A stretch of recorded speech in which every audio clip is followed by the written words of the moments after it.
Well, that's what we do. We mute tabs and we talk about shit. I don't know. That was a bad intro to this podcast, which is Geeks with Kids, the bi-weekly geeky podcast from a parenting point of view. Yeah. I am your host, Eric, the host with the least mostest. And joining me this week, I know it's confusing. Joining me this week is Dave, Hawk, Steve, Brent, and Shows. How's it going, guys?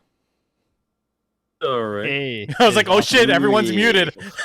Just give me a thumbs up. I was like, I can't hear anyone. I'm just trying to do my best Coach Beard right now. Oh my god.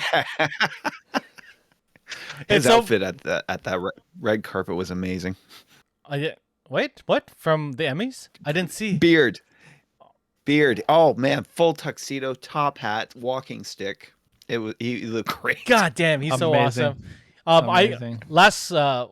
Meg was watching the most recent episode, which was the Beard episode, and I didn't know what she was watching until I heard a certain song blaring from upstairs. Like, oh, she's watching Ted Lasso. Amazing. You'll know it when you get there because you'll know from last episode. Yeah. Anyway, how's it going, guys? Things are good. Things have been. It's been a while. Yeah. I don't remember what our last episode was. Was it the table read? Table read. Yeah, table read. Guess what? I think we're gonna do another table read at Christmas, and there's a lot more people in this episode. I don't want to spoil it for the people who listen to us, but it's gonna be epic. It's an unproduced script for a TV show that was canceled way too early, and it was supposed to be in the season that they got canceled in, but I guess money ran out, and they incorporated some of the stuff into earlier in the season. But this was one of the things. It's gonna be good. I'll tell you guys about it when we're off air. Anyways, we can't guess what it is. You can guess what it is. I will. Firefly. We're doing Firefly. Who else? So we're not singing Once More with Feeling. Oh, we would get copies struck down so much from that. So hard, so fast, but it'd be worth it. Star Trek Enterprise. Oh. Show that was canceled before its time. Before it was oh man, it was just getting good, and it got canceled. It was getting so good. Oh man, we'll talk about. We should talk about Enterprise or TV series that got canceled as it was getting good.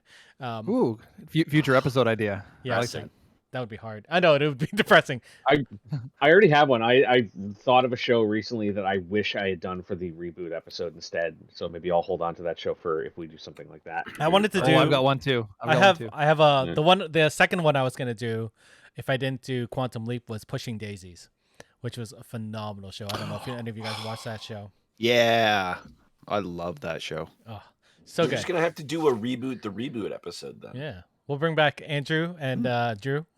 Yep. That'd be funny. All right. Now and then cast them. No, Don't tell them what it is again until the show starts. Could you imagine? They're like, oh, these fuckers again. Anyway, like we do every show, we're gonna start off with what we're liking, what we're enjoying. What's good. So I'm gonna go with the one who's closing his eyes, Steve. What's good? What's good, my man? What's good? I see Wendy's cup in the background. Wendy's that's good. Wendy's. Oh, it's a Wendy's small. Wait, there's a Wendy's behind it too. Did you get two Wendy's? I'm gonna get sponsors here. Just show. I would be down with Wendy's sponsors. Yeah, I don't know what's good. All my fandoms are falling apart and getting into corporate punishment. IP punishment and abuse behind the scenes. It's just a mess. So, guess I'm looking forward to Dune. It's not happened yet, but hopefully. And I guess this week, actually, because Warhammer's kind of not feeling it, which sucks. I'm getting to BattleTech, which is kind of weird because hell yes. The Warhammer 40K controversies happen, which is just basically they're just being assholes on the corporate level. Wait, Warhammer the whole is community. Yeah, the Games Workshop. Yeah, I mentioned it a couple sessions ago, but yeah, I'm really obviously that's all I've been talking about for like a year, and now obviously I'm really upset about it if I'm not. But what was really funny was I guess in this era of social media, I discovered there were a lot of people who were just kind of not feeling it and were just a little bit unhappy with the company. So you got that that group mentality, and strangely, everyone migrated to BattleTech. There's just this huge exodus from 3K not everybody, obviously, just people like me who are just kind of like, I just want to go to a hobby where the company likes the fans. It isn't stepping on them, and so it's kind of interesting. I didn't follow the whole crowd. I'm about a month late on this, but yeah, I'm doing a deep dive into BattleTech lore. I remember playing with the little miniatures, but never knew any of the stories. So, let you guys know, I've got about 12 hours of lore videos to watch before I decide anything. That's Well, fair. the question is, that's are you my going to thing. jump into the Dark Age stuff, which came out with the hero click, like the clicks line from WizKids, or are you going to stick to like traditional canon? Because I got into BattleTech when I was like 12, 13 when they brought out this line with WizKids, and I was like, oh, these guys are cool. They're like samurai mechs. Turns out they were the worst group you could have picked. Like Oh. just Yeah. awful. Samurai Mech I sounds know. awesome. Yes, but when I, everyone else has guns that shoot really far, swords don't do so well. I just assumed there's some sort of like lightsaber thing where they would No, block it. no, Nope. just Yeah. normal swords with Actually, it's a a funny giant thing mechs. to bring that up.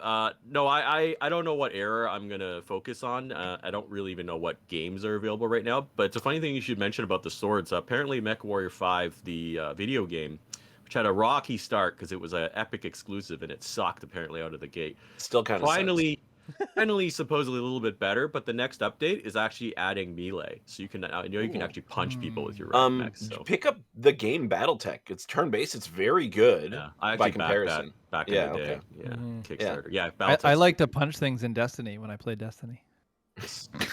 nice. Anyway, You play Destiny? Ooh, many moons ago.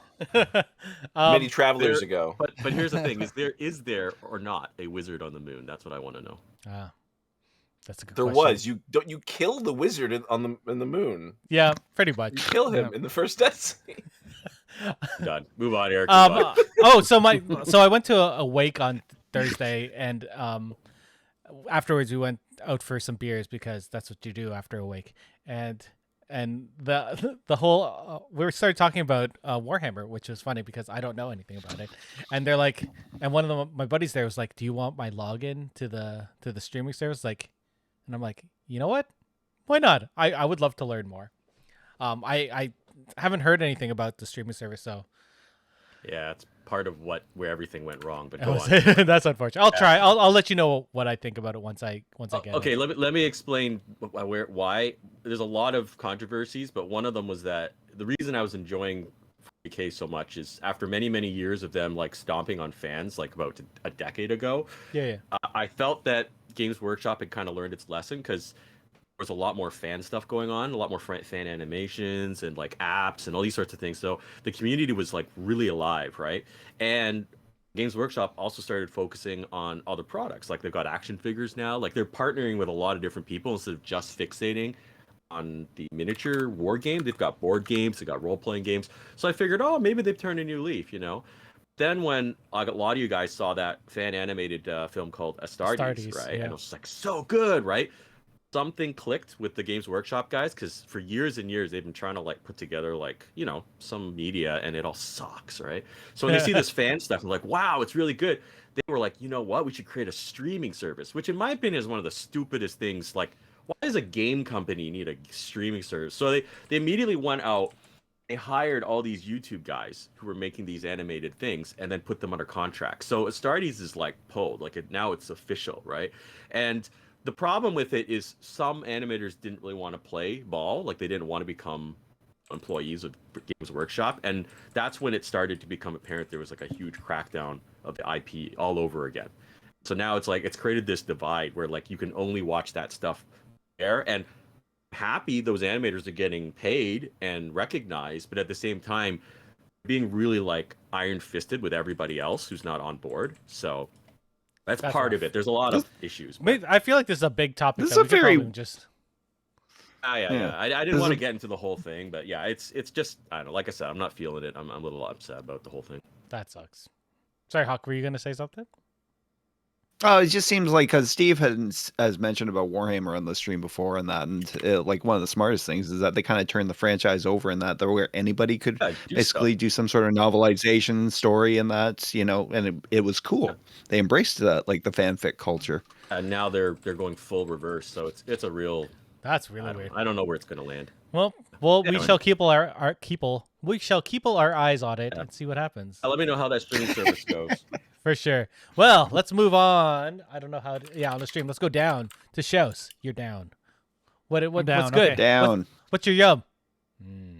What's my yum? Yum. So these days I've gotten into playing a free to play game called Genshin Impact. Oh no. And Where you can get a free Aloy skin if you play it on I PlayStation. just got the Aloy this week. Yeah, it's a free to play. I'm playing it on my PS5, but I also have it downloaded on my PC and on my iPad. And what I think is really cool about this game is it's the artwork is gorgeous. The voice acting is pretty good for the most part. The story is interesting, and so far I haven't had to pay a cent into this game. But I mean, if I wanted to, I could buy some new characters. It's got that kind of roll to win kind of style, where you can they call them wishes, and you can make wishes, and you have a chance to get higher weapons and new characters and this kind of stuff.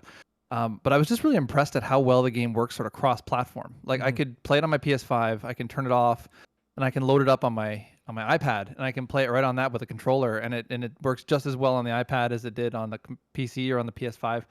And it's just a fun game. And as part of their cross promotion, they did give everybody that was playing on the PlayStation platforms Aloy, free Aloy character, which is a 5-star character in the game. So it's pretty cool. Yeah. She's got that cool move where she throws the thing up in the air and shoots it with the bow, and it explodes everywhere, like the Aloy she way. would do in the game.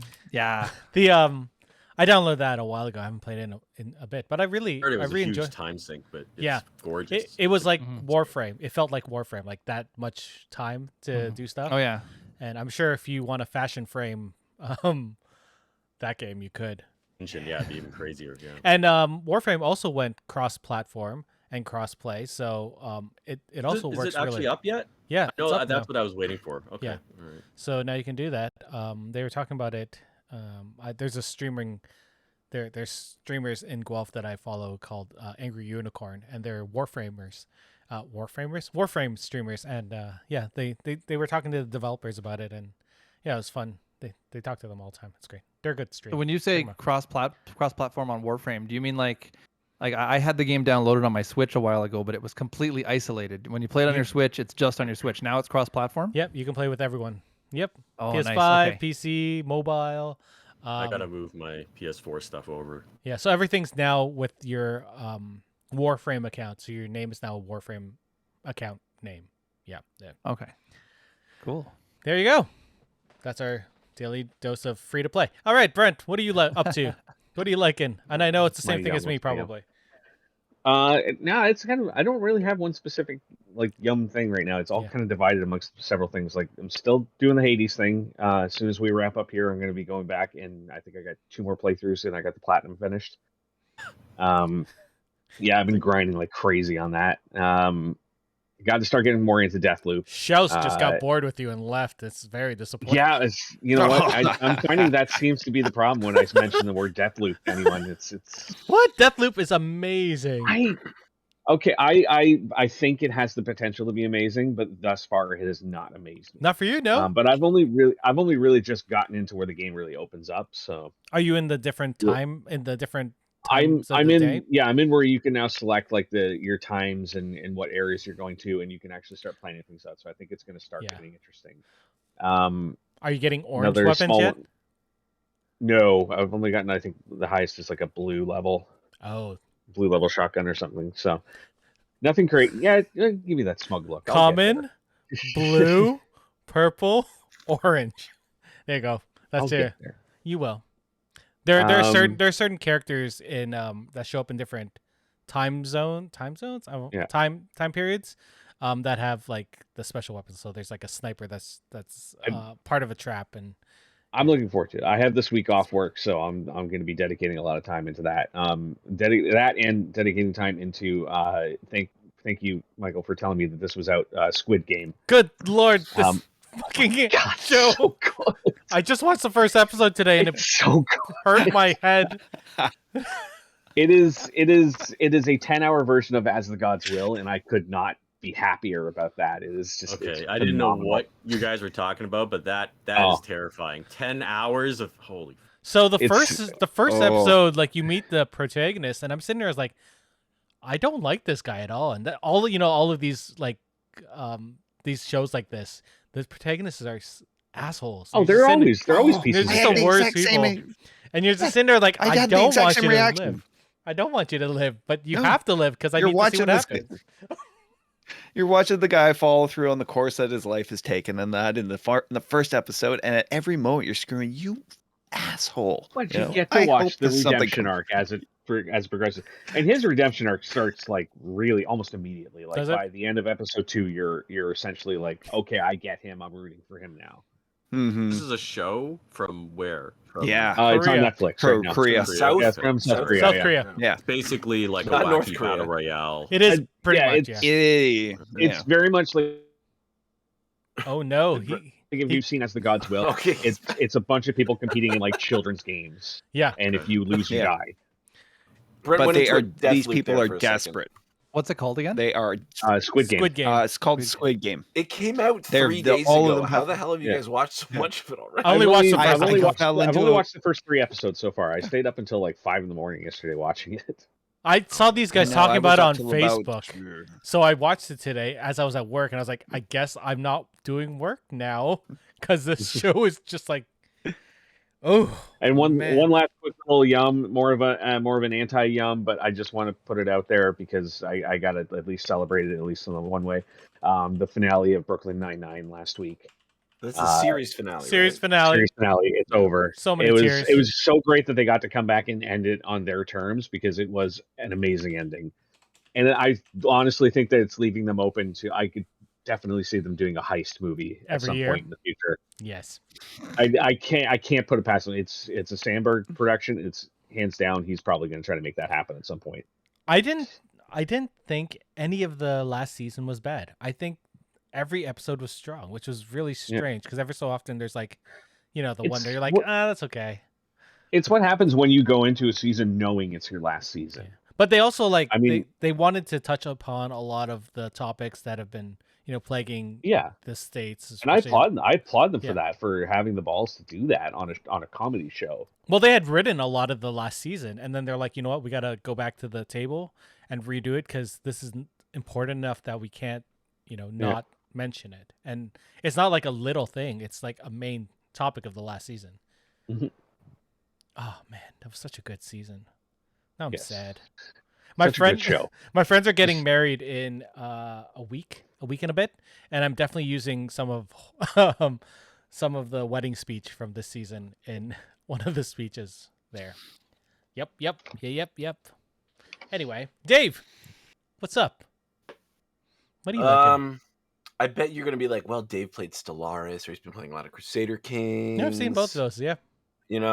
Or watching Ted Lasso. No, my yum today is I yum. voted, bitches. Yeah, I did that last Monday. It is election day. I went at like 10 o'clock. It was not I busy. sh- You I should've basically gone at fucked. 10. You're fucked now because it's after 10. Not, unless you want to go vote. Oh, in, they're closed PC. now. Yeah, it's closed. It's 5, and That's- it was that's ridiculous. close, yeah. Yeah, I went at Um, 5:30. I got in and out, no problem. yeah. I thought it was My gonna be. lineup.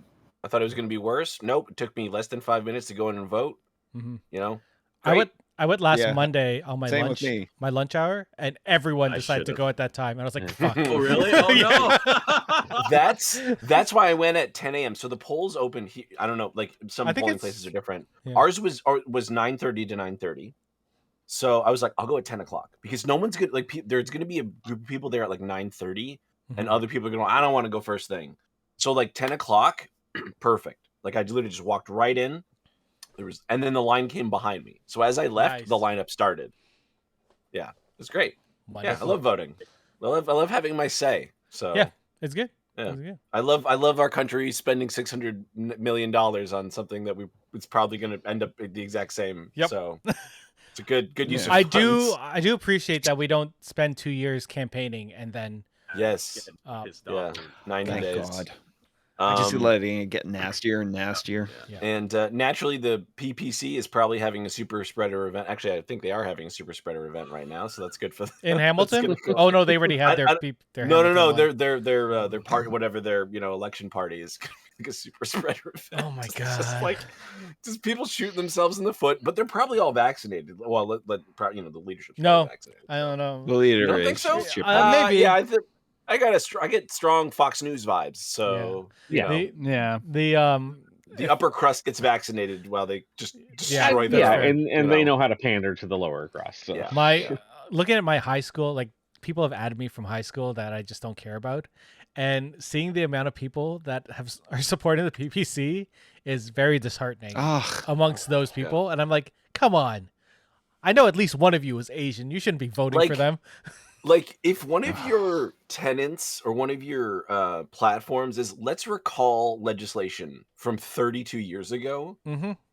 I think you gotta maybe not push that. I think you gotta maybe just get over it. Like, Jesus Christ, like you're talking about legislation from when I was born. Yep. Like, yeah, let's bring that back. What are you talking about? Like, this I is a hear part this of our prima nocta society. is all the rage these days. Yeah, like what? Hey, yeah, you can't. Let's bring back like legal discrimination. Like, what are you talking? No. I do appreciate that this has given me a chance to unfriend a lot of people on Facebook. So that's nice. Yeah, clean up that Facebook list. Yeah, for sure. Damn, yeah. All right, Hawk, we're moving on to you. What's good? So I was gonna say Squid Games, but Brent's already covered that. So great show. I wish keep everybody talking would about it. watch it and that. Okay.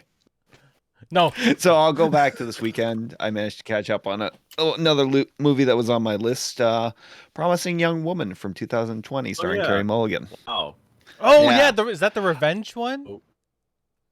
Yeah. Like it's kinda rough. it's almost like just it's rough. It examines like rape culture and that, and like a woman who is deeply affected by it and that. Unfortunately, this woman was also like a med student, very sharp, almost psychopathic in her approach in that, and you're not quite sure where her end game lies in that, because she conducts some very dangerous behavior. Right. It's like instead she works in a coffee shop at day, and that at night she's out at bars and that, almost pretending to be drunk and that, and then always winds up some guy and ends up escorting her back to his place and that, where she pretty much wakes up and confronts him about their behavior. Right. And you're waiting for that violence to occur in that, but she's very smart, and like it's not just random violence she's out to commit. Like again, you have to watch this. The plot unfolds very nicely. I heard really good things about it. I just didn't feel I was up for it, so I think I was right. But it was great. Some point. Everybody really should give it a shot. Her performance is great. I don't, she's Who's really, in it? if she was going to win an Oscar, it's Carey Mulligan. Oh, so it's like Bo Burnham. So it's like a sequel to Shame for her? No. Like, Jesus, Shame. I remember that one. That's also very... That was rough. That was a whole different story. Yeah. Yeah, no, this one is about someone who can't let go of a trauma. Anyways, very beautifully shot. Soundtrack is great. Whole thing is good. And the third act, it does not go where you think it's going to go. Interesting. That's all I can say. Good. All right. All right. I'll have to check it out. Oh. Like, that sounds interesting.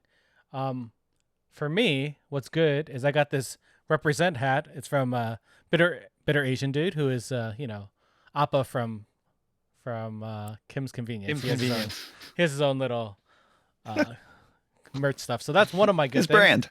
I was gonna say Deathloop, which is actually I've enjoyed it a lot.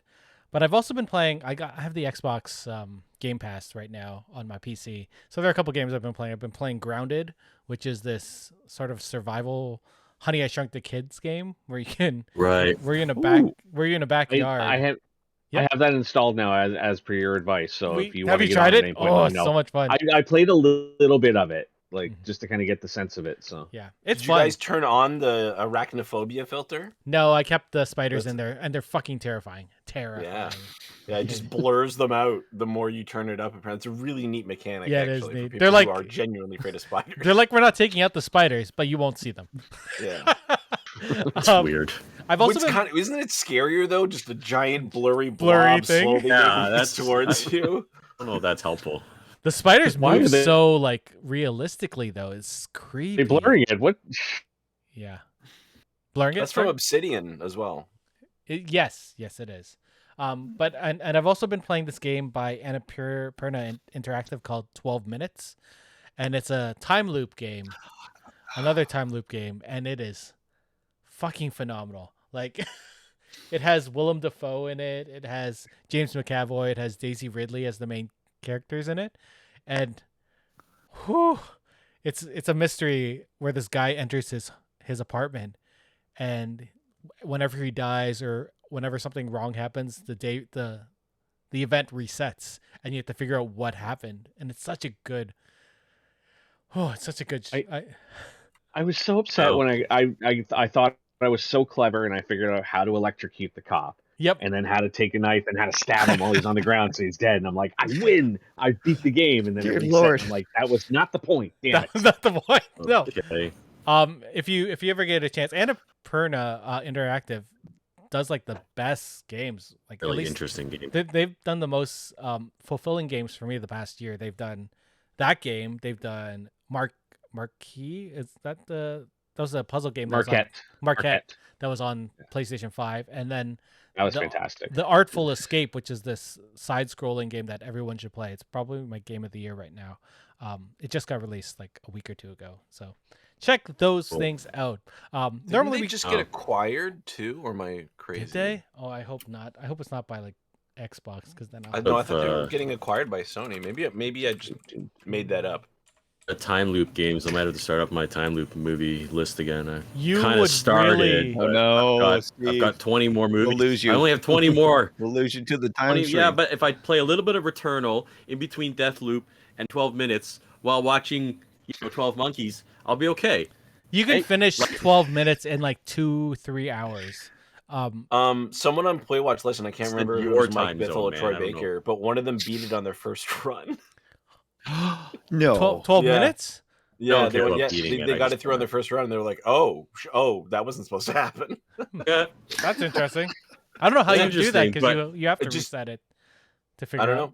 know. I don't Yeah, know. because like there's parts of the story that only get revealed by resetting it. Yeah. I don't know So, what to tell you. That's Listen, I just interesting. listen to the Yeah. podcast. I don't talk to these people. All right, well, They're too let's famous move for on. me. Normally we go into the news, but there's only really one news item, and I'm gonna let Hawk do it. Yeah, last week a comedy legend from Canada passed away. Norm Macdonald died at the age of 61 from a 9-year battle with cancer, which he kept private from even some of his closest friends and family. And yeah, he was an inspirational comic. I grew up watching all his stuff on Saturday Night Live. His Weekend Update was still hailed as the greatest of all time. Yeah. Thank God for OJ. Oh, he even said it's after the trial ended and that he's like, wow, hopefully another he was looking for the next super sports great to wind up in a fall? murder scandal to revitalize his career. oh my oh god. God, could you imagine if he was on during the Trump era? Oh my god. Yeah, that would be amazing. Well, he was in that. Uh, He was very cautious about speaking about Trump and that, he did, he wasn't over fond of the guy, but he never kind of piled on to that. They asked him in an interview on CTV about, can somebody do a good Trump impersonation? And Norm said no. There's no such thing. He said, and he's famous for some of his impersonations and that. He said that something very interesting is that you actually have to kind of like the person that you're impersonating in order to do a good impersonation in that, Interesting. because as he said, yeah, most people like themselves, and if you can't empathize with the person that you're doing a satire of, and that it's ultimately just going to fail. That's fair. So yeah. So he leaves us with a long YouTube legacy right now. I know everybody's been doing deep dives into his, interviews and My YouTube algorithm podcast. is completely shot right now because it's just all Just, Norm Macdonald tributes and old yeah. videos. Yeah, His if book we, is sold out too. Yeah, don't doubt that. Yeah. If I we was if we looking don't for it. do I know, a tribute episode, I think we should at least, if everyone gives me one of his favorite clips or jokes or something, we can make a blog post on our website and do just a tribute there. We'll figure. Yeah, out I've already done. I've done that on my Facebook. I Yep. hunted day and night trying Trying to find that specific clip because that joke was the moment I fell in love with him as a comedian. Which joke? And was I it? remember watching it cut out. Brent. him. Oh, it was the joke about him. The worst gift you can give someone is a lottery ticket. Because I don't know this essentially, when one. you give someone a lottery Don't know ticket, this one. if you give someone a lottery ticket, essentially you're just giving them nothing. But the only thing worse than giving them nothing is giving them a lottery ticket that wins. And he has Sure. this wonderful speech afterwards where he's on the phone with the guy who won the lottery ticket that he gave him. And we'll put it in the blog post on that. I don't want to try and recite it here, but it's one of the most genius things I've ever heard someone written. For sure. Rest in peace, Norm Macdonald. You will be sorely missed. Oh no, Hawk wants to do one more thing. Sorry. The good news, although as people know, he played Lieutenant Yaphet on 2 seasons of The Orville, and that. So news came this week that he fulfilled all his recording for season 3. So I look forward to seeing more of Yaphet. He was one of the best parts of The Orville. Fantastic. So good. We'll do an Orville episode one day when Shows gets his act together and gets that Orville episode going. All right. So we're gonna do a segment that we haven't done in a long time, and it's we're looking at the first couple episodes of a TV series. In this case, it's Why the Last Man, which premiered on September 13th, and we're gonna say whether we're gonna watch it again. Before we go into that, who's familiar here with the comic book other than myself? Steve. This is an audio podcast, so you might have to speak up. I am Eric. Yeah. Okay.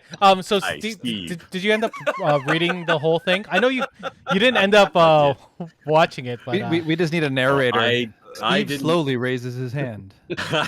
Eric looks befuddled. No, I didn't watch it. The new series, but I have the whole thing in a trade paperback, and that also doesn't mean that I've read it. But in this case, I actually have. So yes, I have read the whole thing. Yeah. What do you think of it in terms of notoriety? Like how good of a series is this in your comic book reading? I remember actually many years ago when they were just starting to, I guess the MCU had started, and then everyone was looking for comic book properties, and then the idea of a Why the Last Man television series came. I was like, that would be a good TV show. Like I immediately agreed with the concept. Now I don't know how many iterations it's been through, and the people. I mean, they were going to have Shia LaBeouf be Why. That was the movie when they were going to do. Yeah, it was Shia LaBeouf or that's Emil right. Hirsch were. Yeah, and I actually did. I thought that was not a bad idea, to be honest. Yeah, especially at that time, like late 2000s.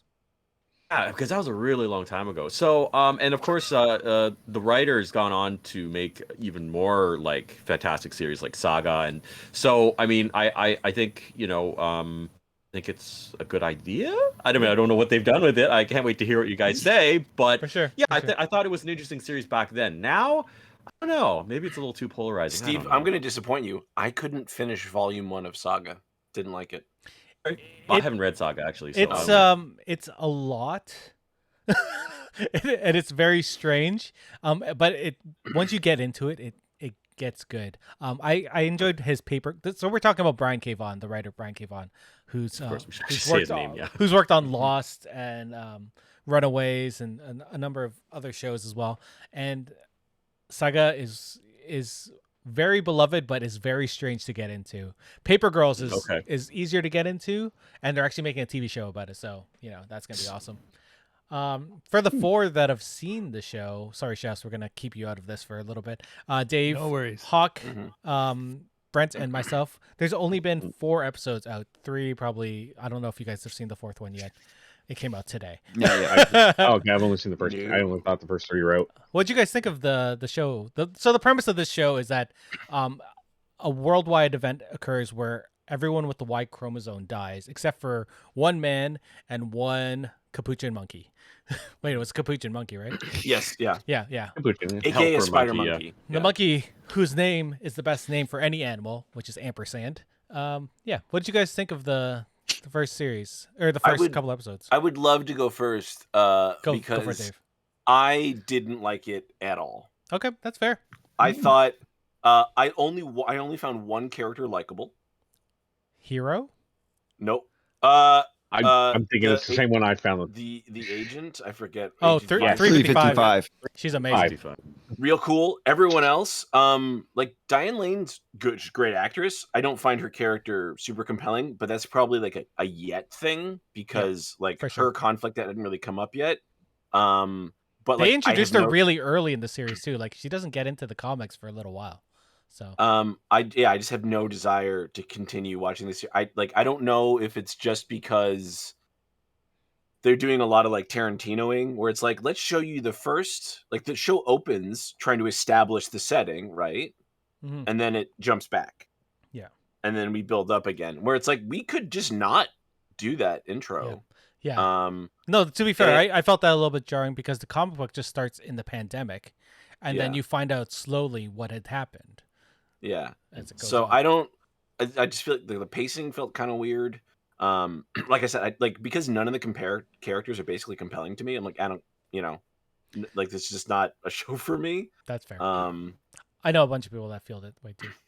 Yeah. And like Yorick's a super dumb name. York's an awesome name. He's still a dinkus. Well, he was a dinkus in the comic book, and he's a dinkus. It's a super dumb name, but it fits him. Is the thing, right? Like, so I get that. Kind of, yeah. Yeah. He's an aspiring escape artist. And I think the premise is very cool. But I'm just not going to continue it. I watched it with my friend who has read the comic and loves the comics, and then he explained me more and more stuff, and I'm like, yeah, none of that interests me. Like, none of that is going to make me watch the show. Yeah. I don't know. There's people can be heroic in it, and they all kind of choose not to be, and that I don't like that. And that's not what I want from stories, right? Because if I want to watch people not be heroic, I just look in the news. Yep, that's fair. So, all right, Hawk. What about you? So I'm familiar with the concept of the comic and that, so I'm not unfamiliar with it. Given that, stepped into the show and that, so far I'm enjoying it. I'm not falling in love with it and that, but I gotta say it's like so far like I'm pretty invested in what's happening. Just basically because the series seems to be asking all the right questions and that, and it's they've definitely grounded into what's happening in politics right now, and the idea that like something like this happens, where do where do these people go in that? What do they prioritize in that? And what's happening with the general population in that, So, so far, I think they're really ticking all the boxes for like, a pandemic drama, which I know none of us really need right now in that, but,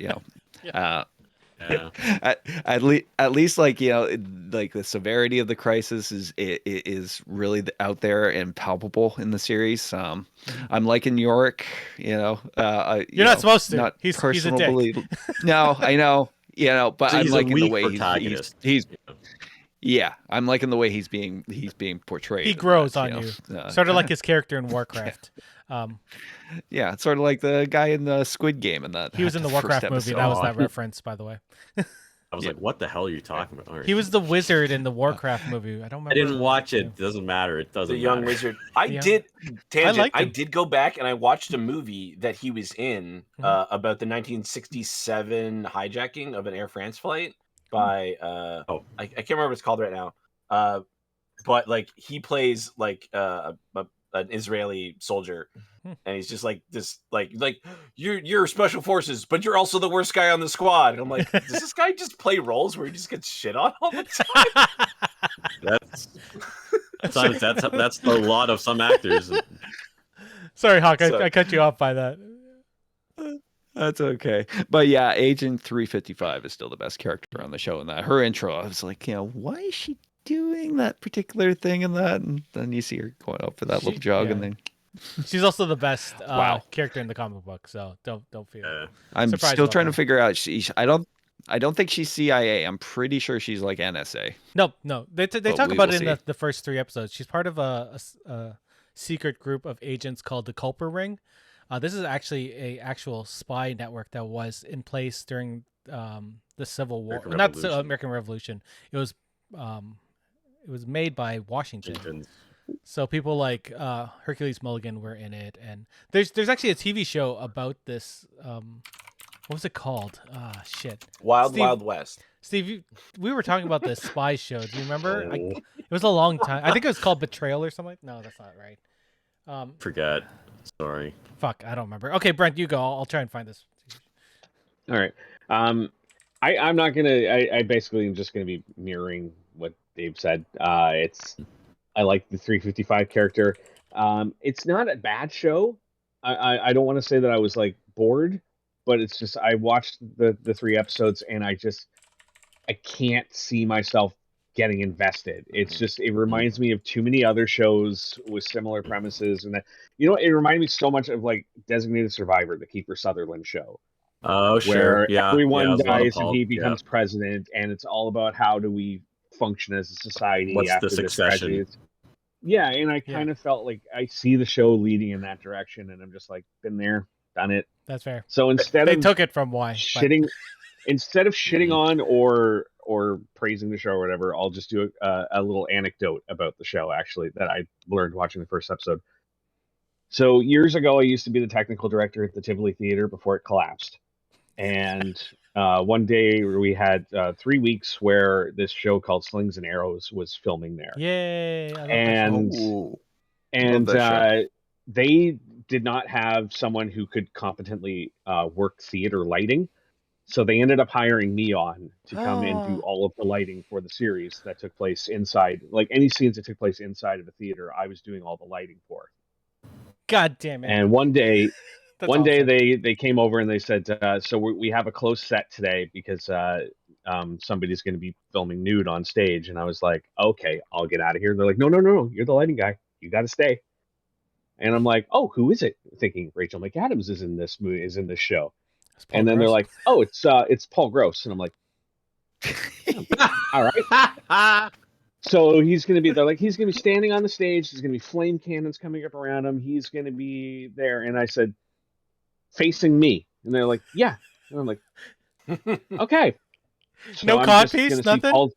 so I'm just going to see Paul's Gross for 3 hours today. This is fantastic. So, but unfortunately, they said the camera was going to be aimed up towards where I am. So the entire time they had me program all the lights, and I'm sitting there under the board doing this. And cue and Trying to push go. Cue. And it was go. just one of the most one of the most surreal moments in my life getting to do something like that. But the reason I bring it up is because I kept watching the first and second episode going, who the hell is that plays the president? And then I see the credits at the end, and it's Paul Gross. Yeah. Who he got old. Yeah. You didn't recognize him with his pants on. I did not know. Take the pants off, put a flame cannon up his butt, and then maybe I'd be like, there he is. That's the one I remember.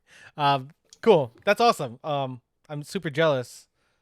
Yeah. That I he love saw that show. Paul Gross naked? That's Yeah. what you're Yeah. I got to hang with Mark McKinney for 2 weeks. Oh yeah, during that's that it. shoot. Son of a Yes. bitch. He was always man. stationed up near where I was working, so I got to chill with him for like 2 weeks. It was Slings and fantastic. Arrows is one of my favorite TV shows. So I hope you got some of the money that I paid for those fucking expensive DVDs. I got paid by the theater, and that was it. Because technically, I was not an employee of the Of the production? film. I was an employee of the theater and was only technically classified as a liaison.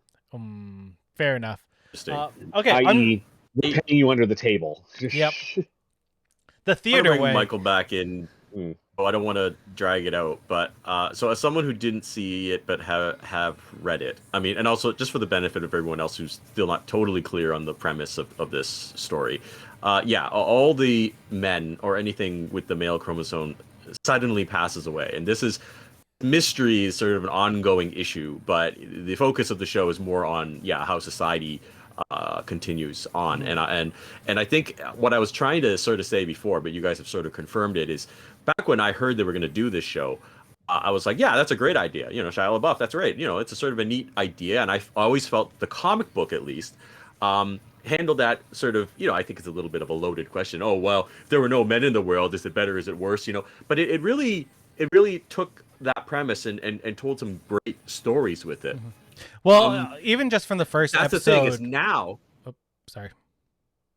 No, I was just going to say, but now because we are in a pandemic, and there's been a lot of gender, focus on gender in recent years. Like I'm not totally sure it's anymore. You know what I mean? Like, because a lot of stuff I found was more delightful 10 years ago, and now is a little bit more like, well, sorry, I cut you off. No. They have updated it since the comic book, and a prevalent theme of the comic book was we don't have enough women in government and in high rankings positions in companies and stuff. So when things like this happen, they have to find someone who's would be as qualified as the higher ranking people, but they just don't because they're not on the list, right?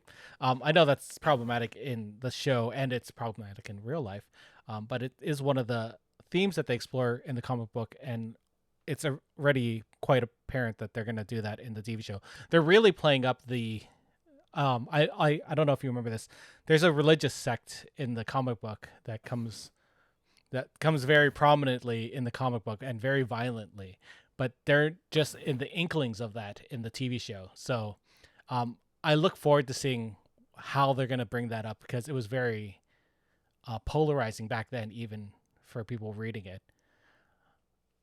Like this is the sort of thing that I guess I'll have to maybe check out the series, because knowing that there are a lot of plot lines that they couldn't possibly have covered in the first 3 episodes, and it's all about like this weird society that has been created by this vacuum, right? And all the, because they all stem from real life, like these are questions like, if there were no men, ideas would be allowed to flourish, and where would that all go, and it's not a very deep like story by any means, but I think it still traces some interesting questions. So, but I also agree with all you guys who didn't like it that much, because I agree a lot of the characters start off a little bit too mysterious or fairly self-centered. Weak. They're self-centered, and you just don't know enough about some of them, and it takes a really long time for some of them to grow. And that's actually one of the things I liked about it, is because some of the characters are very consistent, and I'm not going to say that they become necessarily better or worse, but as you start to understand them more, you also get the extra layering of the stakes and a wider world. But I could kind of see how in the first 3 that might not be enough. So, anyway, I will tell you. Have they said how many episodes the first season is going to be? I don't recall. Let me check it right now. It's FX. I would guess I'd like 13. Yeah, I was going to guess. I would like to say it's one of those shows that like I want to wait until the end of the season and then sit down and binge the whole thing and watch it all back to back. But I want to say that, but I think I'm lying to myself by saying 10 that. episodes. That's fair. Yeah. 10. That doesn't even get them to San Francisco. Holy shit. Yeah, it's really tight. Maybe. I don't know where it's gonna go from there. I think I'm just tired of shows that like take like 15 episodes for you to go, oh, now I like it. Yeah, that's fair. Right? No. When like I watched Breaking Bad when it came out, and I was like, this is a really good show. And then to get other people to watch it, everybody was going, well, check out Breaking Bad. Like, well, the first episode's not great. And then they're like, oh yeah, but like episode 12, that's when you're like, yeah, but I don't want to wait. I don't want to spend 12 hours to like a thing that I could like from the start. Breaking Bad took me 4 attempts before I finally liked it, because I could not get through season 1 initially, and it wasn't until I finally got through season 1 that I went, okay, I get it. Like, but the question is, earlier, like, was all that worth it? Yeah, you know what I mean? No, it's like you can just go find a story you like now, because Breaking Bad doesn't challenge you either, right? That's not a series that like makes you question things about yourself. Maybe it does, but I doubt it. Yeah. And I don't think Y is going to make me question like my morality or anything like that. It's just like, no, I'm going to watch a bunch of people fuck up. I would argue that Y probably is a better character story in the end. Yep. I'm not going to debate that it will take a long time for you to get into it, and I don't disagree with that, because again, like when they first said they were going to do this, I was like, yeah, that's the way television is right now. But now 10 years later, it's like, yeah, all television just takes so much work, right? So I totally agree with David. I mean, that's true. I could see that not being a strength anymore. I will say one last thing before we move on to Shang-Chi and the Legend of 12 Rings, is that I immediately liked Hero way better in the TV show than I did in the comic book. Terrible in the comic. She was terrible, and now she's at least, she's endearing at the moment. She gets that way in the comic book eventually, but or not endearing. You start to like her. It's a long time. Yeah. After all that, is Xiaoxu you now going to watch or not watch the show? I feel like there's so much on TV now. It's yeah. If I don't get a glowing endorsement, Shows, I'm just gonna say this right now. This is not a TV show for you. This is not. No? Okay. This is not your speed. Yeah. Okay, It's a lot of doom and gloom, and I know you don't generally like that in general, and especially when every episode is doom and gloom. You're just like, well, fuck. Yeah. And that's fair. That is true. Yeah. I like cool martial arts Marvel movies. Yeah. Let's Wow. get into it. Let's talk about Shang-Chi Coincidence. and the Legend of the Ten Rings. Thank you for that neat little segue, Shows. So this movie came out on September 3rd, 2021 in North America. And So we're it's getting right on it. we are. Yeah. So We're jumping right on this. we are, but it took us a little while to go out and see it, considering we're in a pandemic. So This was my first movie, my first in-theater movie since like the 2 pandemic years? started. Yeah, same. Me too. Same. It was so weird. Number 3 for me. Yeah, What, was same. the, what were the other two?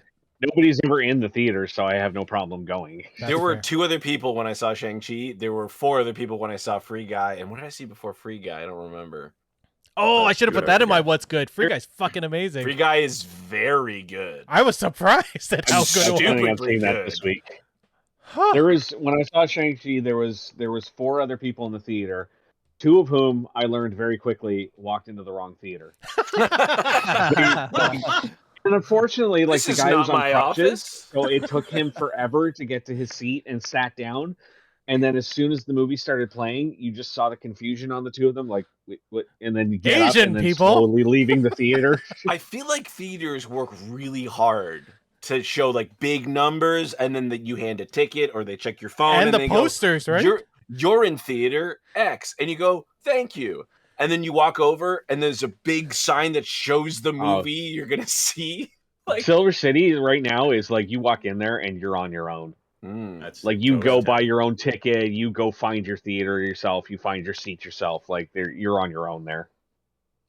Yeah. I went to see it. I was actually the only one in my theater, so Oh, it was completely empty. It's That's- doing really well in odd. theaters, though. So, what Yeah, can I my say? theater was When- quite full. Yeah, same with mine. Yeah. when I saw- Yep. So mine too. yeah. I saw it on the Tuesday. And that though. was I a go in the matinee afternoons showing, though. Like too. I generally go to see movies in like the afternoon, so I know that there's going to be nobody in That's there. I was trying for nobody, and it worked. fair. I also thought it was Mission kind of accomplished. interesting when you buy the ticket, like you buy the ticket in advance, at least for the theater that I went to. As soon as you buy the ticket, it automatically makes all the seats around you unavailable. Yeah. I thought for that was people cool, to too. buy. So I wanted to ask about that. So yeah, this being my first movie experience back, I knew it was gonna do that, and then I was curious to see what the space around me was gonna be, and then there was nobody in the theater, so I had absolutely no frame of reference. So does You it? got a lot of Obviously, space. obviously, it blocks the seat on either side of you. But how Yeah, about it's- in front it's- and behind? Like, does so- it do And it? front and behind Like, too. Yeah, so I was in a That's D-box. not in all theaters, because in the AVX now, because AVX is such big seats, they people Okay. front and behind aren't blocked off. For Oh, some see, reason. for me, I went to a D-box where the seats are also spaced apart, and we had 2 seats behind or beside Mhm. both sides, and 2 or 3 seats in front that were empty, Interesting. which is cool. How was it with D-Box? It was.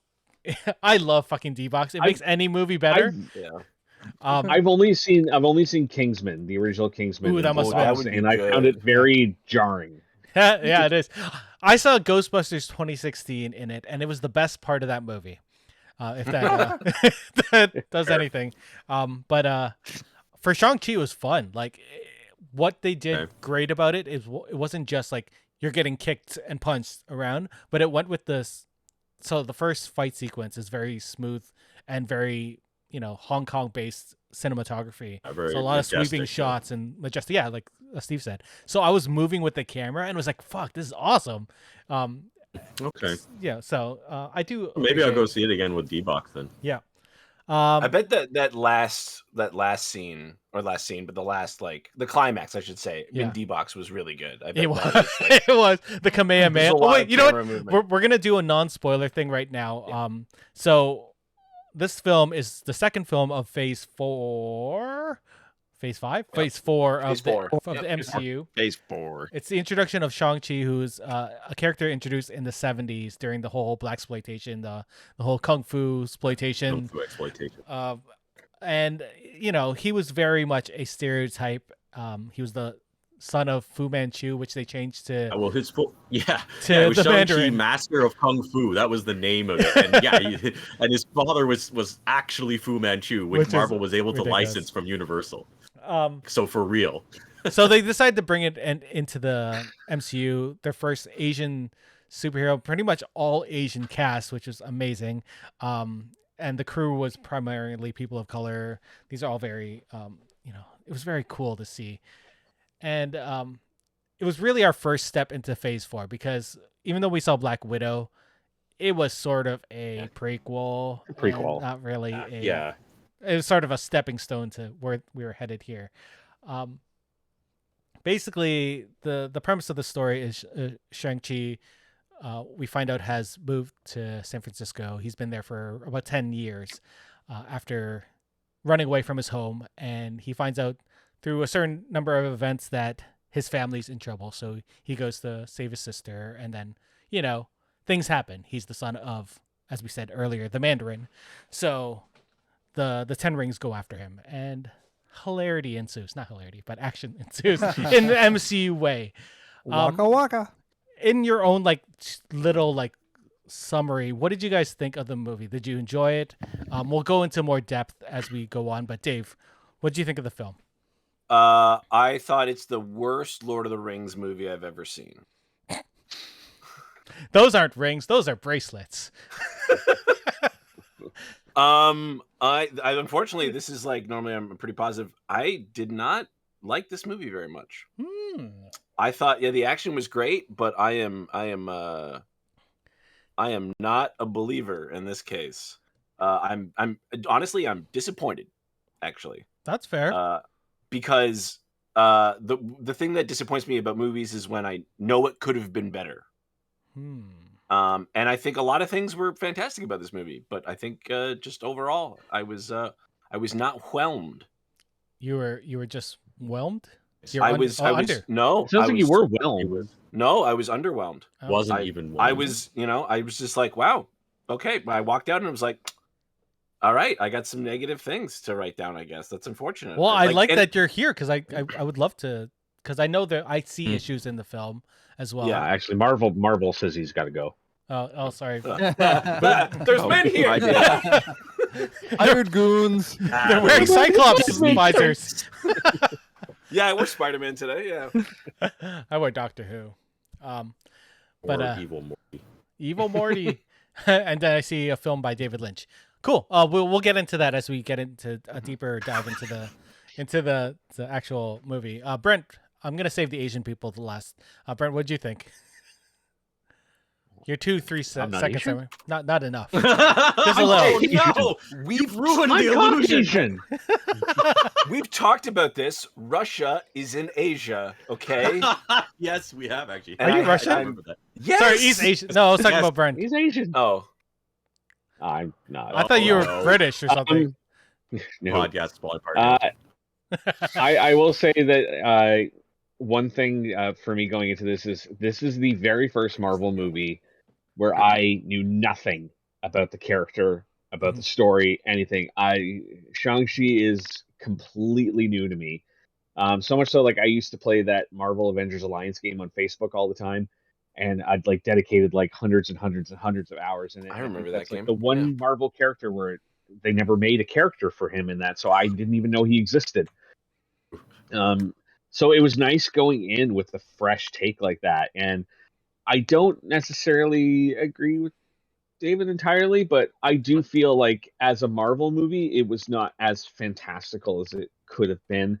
But it really, for me, was a solid Korean action film.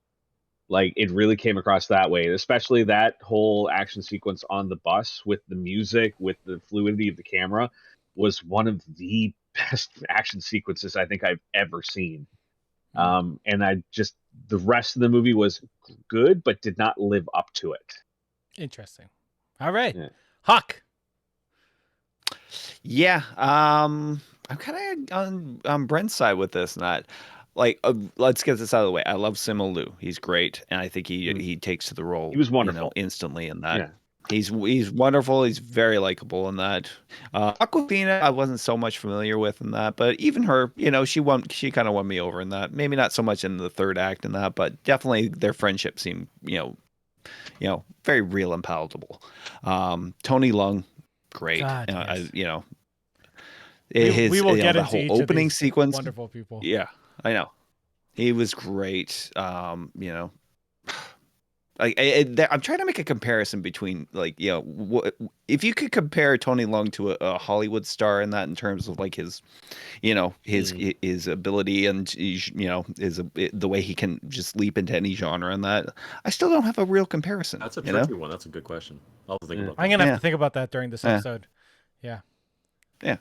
I think it was the third act that kind of it threw me off of the film a bit. I did as I was explaining to Eric, there was an Asian film critic in that who kind of got in my head before it, and that because he tweeted out and that he compared like Black Panther's portrayal of Afrofuturism and that to this, which he said like goes just goes backwards in time to Oriental mysticism and that which is sort of until you realize that they're going for in that because this is an actual kind of part of Marvel canon in that I would compare it to Thor's origin story in that Marvel adapting like Scandinavian gods into film and that this was Shang-Chi tried to do the same. Yeah. Well, before we go on, if there was another origin story in the MCU that you could compare this to, like level of how good it is, like Iron Man 1 is obviously at the top because that origin story is fucking amazing. At least in the MCU. Would you put it well crafted? Would you put it with Thor on that level of MCU first movies? Yeah, I think I would make that comparison. I'm good with that. Yeah, fair. I think it's an interesting ranking system. Yeah, I'll talk to all of you guys about that after. Shells, you're sort of Asian. What'd you think of this movie? I've got half Asian kids. You're Asian adjacent For the card. Okay, so just like Brent, I knew nothing about this character going in. Like I would be nothing at very all. surprised if people knew about this character going in. Yeah.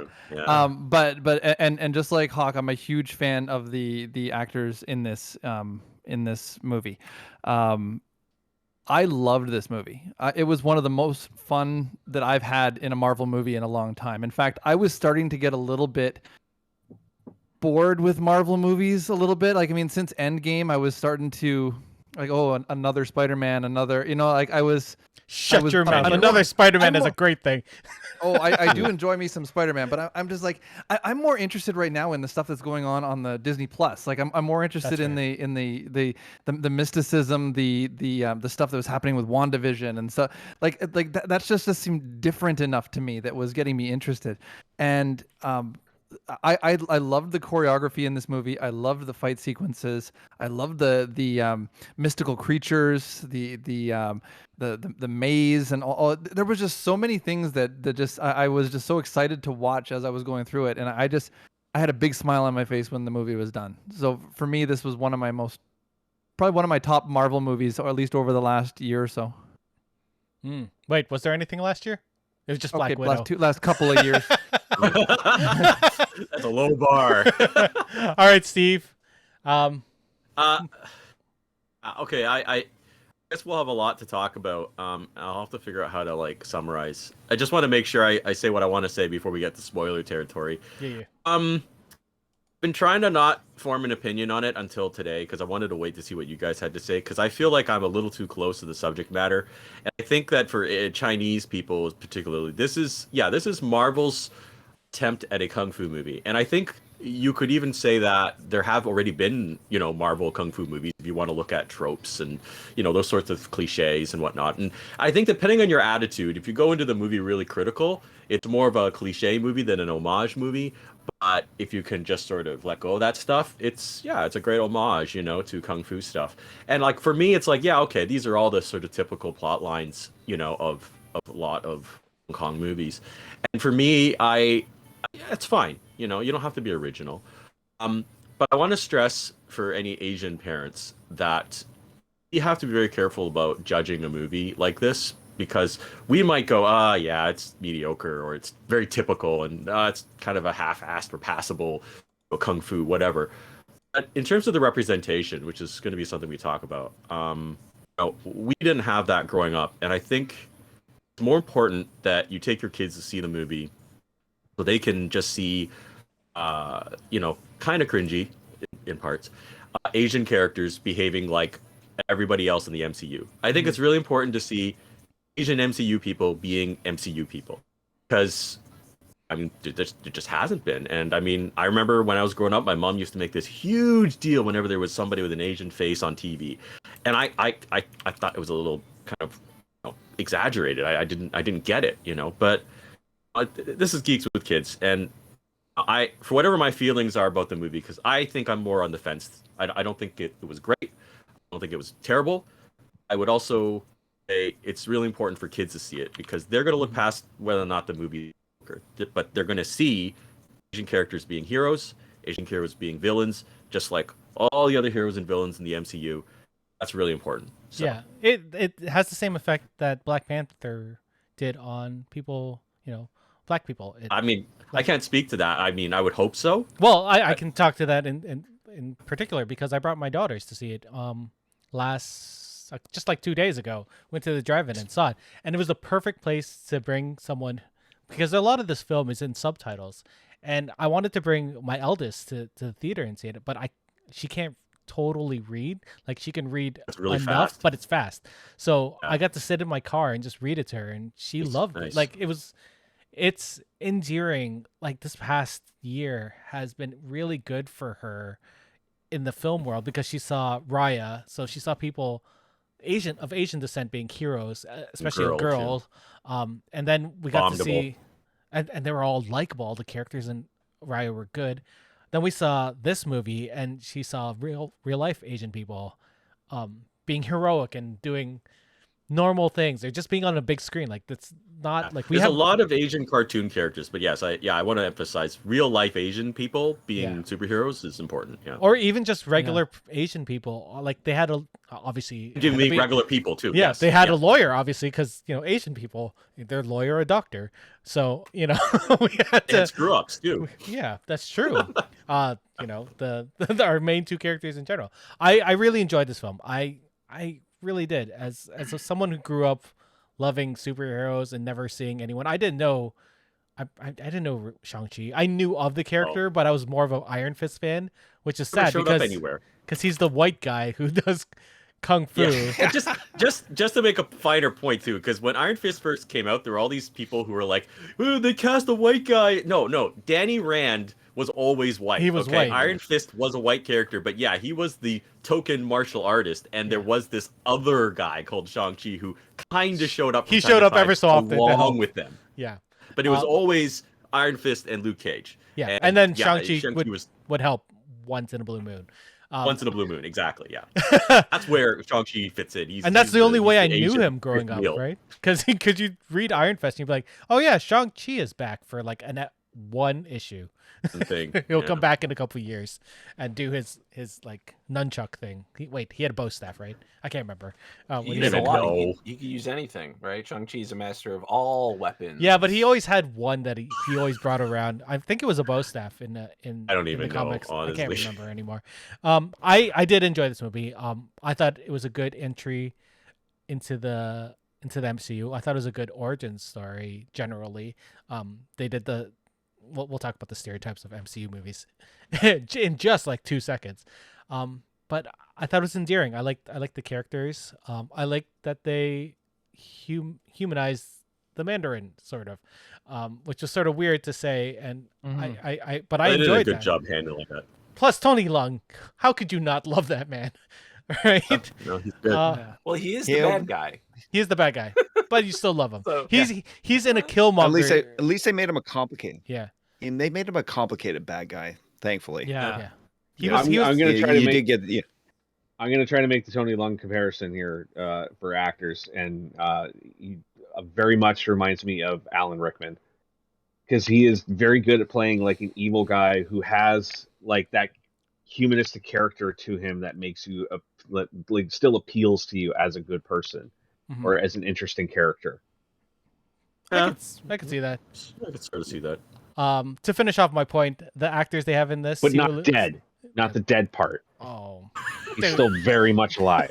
Oh, I gotta go back to the actors they brought into this movie were amazing. Simu Liu, Aquafina, Tony Leung, a character that we'll talk yeah. about later that it's a spoiler. Right. Um, I will go ahead and say Michelle up Yeoh. until this film, I could not stand Awkwafina. Awkwardfina. Like she's just I one didn't of the like most her until Raya. she is one yes, of me the too. most Me too. try-hard actresses I've ever seen. She made Until me this cringe in movie. this movie. She was Really? I I thought liked she her was as It's a great. almost like Yeah. she's a millennial and y'all are fucking Gen X or something. No, that's just she, it. she doesn't No, appeal to yeah. you, motherfucker. When we talk about this later, I mean, yeah, I want to be very clear. Yeah. She made me cringe. All the young people made me cringe because me and Eric, we couldn't behave like that when we were young adults, right? No. Like it's okay now, right, for the current generation of Asians. So Is it? I It's fully not- admit. It's not. I don't know. I So don't know. Maybe. maybe talk that's about like a my- We'll cultural- leave for the next one. We'll talk Okay. about I would But, I like, would honestly, say this movie does ask that question, doesn't it? It Yeah, kind of and does that's- ask that that's- question. We do. It's They exactly do where I was it. coming from. So wait. maybe before, that brings up like Well, I'm sorry, just maybe that brings up like an interesting cultural yeah. like difference. Is the fact that like for people like me, that was me at that age. Like I didn't take things seriously. I wanted to go out and party and have fun with my friends, and I didn't care if I like lost my job. I'll go on to the next one. Who cares? We're gonna. Oh, So I fucking wasn't way. That raised- would No, have me wasn't- and Steve, we're yeah, gonna I talk wasn't about this raised in that way, right, so- right. Oh, fucking That way. generation scene right at the beginning of the movie. We'll talk Parents about are in still 2 seconds. bugging me now. So 2 seconds. Okay, so this is the warning for people watching and for listening right now. We are going to get into spoilers. So if you haven't seen the movie, go see it and then come back. So let's talk about this generational divide. We'll wait. Go see it. We'll wait. Yeah. We'll wait. do. So we'll talk about this generational divide that we were just mentioning because they do a really interesting thing at the beginning of the story where they all go to Katie's house and they have a meal together, which is a very culturally, at least for Asian people, Filipino people, Chinese people, Cool. Japanese people, lots of gathering around food to celebrate, and it's a very important thing for families to eat together. And I don't lots know- of generations too. Yeah, generations at the doing table. that. What did you think of the scene, Steve? Like it felt so. Oh, that scene he was- took off his shoes. I was like, "Fuck yeah! You take off your shoes before you enter anyone's house." Although that's a Canadian thing, so. as well. Yeah, like a lot of people do that in a lot of But- countries. But It's mostly the United States where people don't take off their shoes. and is British the people thing. don't do that too. But- I mean, What? like as a my non-Asian British friends person, did like it. I notice things in that I assume are like traditional to that, like the preparing of food for somebody who's no longer with the family. Yeah. Like to honor them. Like I assume that's like it's not a everybody, general but tradition. I could Yeah. see that. Yeah, it's Yeah, not that's a- why I pour out half a Colt 45 before every meal. So For Billy Steve- D. Yeah. Yeah. So sorry, what about the scene? so Eric? this scene, Steve, when they started ragging on them for being for being valets, I like yeah. it felt so it felt so real because I know growing up either as Asian families, I don't know about you guys who aren't Asian, but they're always like, you got to study hard, you can't hang out and do stuff because you should be studying and you should be practicing your whatever musical instrument when you're not studying. So, and then you have to hit that certain tiers as you get older. And like, why don't you have a job at this point? Why don't you have a job here? You're 20. Why Well, aren't and you you're like- married? Why, Yeah, yeah. exactly. She even brings up, why aren't you seeing this girl? This whole thing. Yeah. Okay, so this might expand a little bit beyond what you were asking, Eric, but it kind of ties to what David was saying at the very beginning about how the movie didn't quite live up to potential. Yeah. And this is why I structured my answer about watching the movie, about bringing kids to see it, because it doesn't matter whether you or I or David think the movie is not quite what it could have been, because in my opinion, it was not, and it's for this reason. I think they played it a little too safe by putting all these sort of tropes and Asian stereotypes into it, like the kung fu movie stuff. Okay, fine, but I think it's great that we have an Asian-centric movie, but it's always about the goddamn parents, and it's always about family legacies, and it's always about revenge. And I'm like, But- that's fine. I don't worry about it Yeah. not being original, but I just kind of want it just to be about regular life, not always having. But Yeah. it's true at the same time. It's not inaccurate. Yeah. That stuff all is totally real, right? It's just we're right at that cusp, right? Because the TV shows right now are all like there are Asian TV shows, right? Like that Kung Fu. Oh my God, that was so cringe, right? The Kung Fu TV show, it's the same, right? And Terrible. all of these things, they really fixate on the same kind of like cross-generational English speaking, but still under the roof of a traditional Asian parents question, and that's just where we are. So I can't fault the movie for that. But at the same time, I agree with David. I kind of wish it could kind of break away from that a little bit, but that's fine. fair. It's fine. It's fine. This is the first one. So yeah, I agree. You got to The theme was pick. very I realistic. feel like you got to pick, right? Like because they went like half and half.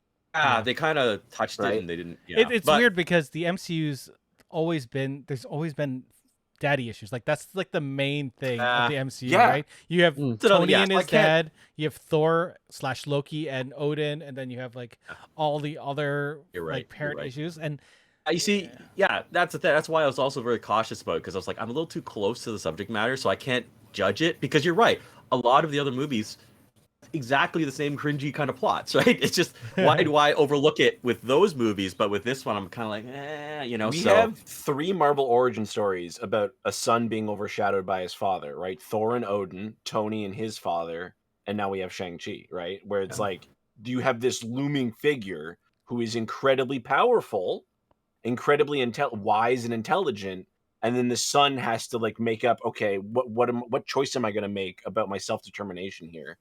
But it's different in each movie too, right? And they're all their fathers are different, and they treat them differently, but it is a very through line in the MCU, and I think that's why you could directly compare this to Iron Man. Yeah, I think the or issue Thor. Yeah. Sorry, I just wanted to pop in, but like all 3 are about Hawk. about cleaning up mistakes from their father's past, if I'm not mistaken. But with this one, I feel like the issue is he didn't want to be part of that legacy, and I think the other ones always wanted to live up to their fathers, and this one he just wanted to push away from that, which is also a very Asian thing to do. To you know, not I know so many Asian people that have rebelled against the familial thing. It's a very real issue. Like, I don't want to belittle that. I mean, I'm still struggling with it. Okay, frankly. Okay, but sorry. Go ahead. I'm sort of interested. Like, I don't know if you can speak on this, Shus, but you've come from a mixed family. So, have you seen these types of things in like the those types of dynamics I've definitely experienced. I've seen. I'm trying to, like with my own children, give them sort of a blended kind of experience, so that we're doing the same. They're getting a little bit of the Asian experience, but then they're getting a little bit of the experience that I would have had growing up. And but like any parent, I don't know if what I'm doing is correct. I'm just trying my best. You know what I mean? And no, you can't predict it. Well, yeah, you gotta add the Asian shame with the Catholic shame, right? And then you know, just keep on piling those up. And then so what if Shang-Chi was Daredevil and just the most shameful character? My God, just so guilt-ridden. Oh my goodness.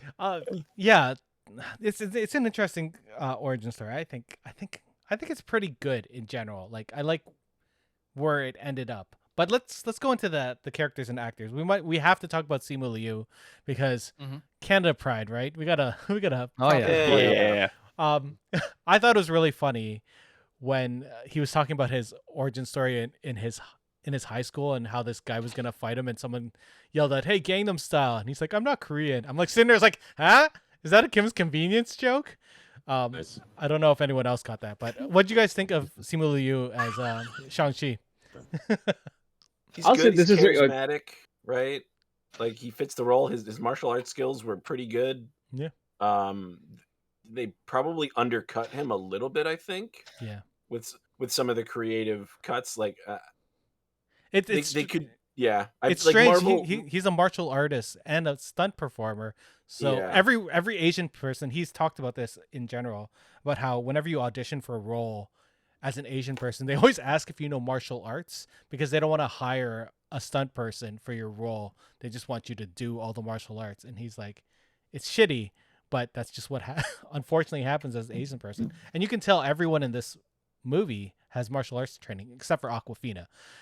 But no, she has archery training. We never actually saw her fire the shot. Yeah, true. We just saw the arrow go. She's going to be the new Hawkeye. Yeah. No. But yeah, I think he was. Me and Hawk had talked about this previously, and he's very charismatic and like he was a good choice. I know there was some controversy about him being cast because he's not the stereotypical pretty Asian, I guess. I don't know. What that he's whole handsome. deal What are you talking I about? thought it was a good looking He's, guy. he's a very handsome guy. Yeah. Yeah, this Like, is I'll sort He's of a take stock photo model. Yep. I'll take a stand on that. Like what shocked me the most about him was his physique. He's much larger than you usually see, like in an Asian action male. Mhm. Which, like, to me, like, and maybe it's stereotypical from seeing that going in. I'm kind of wondering, like, how is he going to hold his own in the action sequences because he is of a larger physique than you usually see. And like, god damn, he proved me wrong. Like That bus boy can fight. sequence? I would comment on that quickly too, where he looks functionally fit. Yes. Not like Ryan Reynolds in Blade Trinity, where he's got like 1% body fat and one good Yeah. punch to the stomach and he'll destroy his spleen. Mhm. Like he looks he looks like what somebody Mhm. should look like, who is like peak Martial athlete, artist, yeah. right? Like he's got some of a six pack, but it's not like Yeah. every muscle is exposed. He's Like he's the guy who and it looks has good. he was that fighter, and now it's several years later where he hasn't been that person, and like his body in the movie really matches that kind of style. Like, where you can see it's like, yeah, I could see you being someone who hasn't fought in a lot of years, but Yeah. still keeps up with the training. Like, Yeah, he hasn't done the fighting, but he does the push-ups and the setups and all that. So he doesn't Yeah. have the leanness of someone who would be sparring all the time, but he has the muscle mass. So yeah, other than how amazing he looks and stuff, what do you think of his acting and him as the character? Let's get this out there. Like, like this is like his first big lead. I mean, like we've seen him a lot in the supporting roles. He was excellent. I don't know. As, He was as- amazing on The Expanse for those 2 minutes he was on screen. Those 2 seconds he was on there before he got evaporated. Yeah. But the world largely's known him from Kim's Convenience and that, which he was great on in that. I love the whole dynamic between him and Appa and that. And I think that it's almost like that character is an extension here in that. Mhm. It's like it's a son having a lot of issues with his dad and that, and the way they grew up, and then just being apart in that and having to come together in the most awkward kind of way.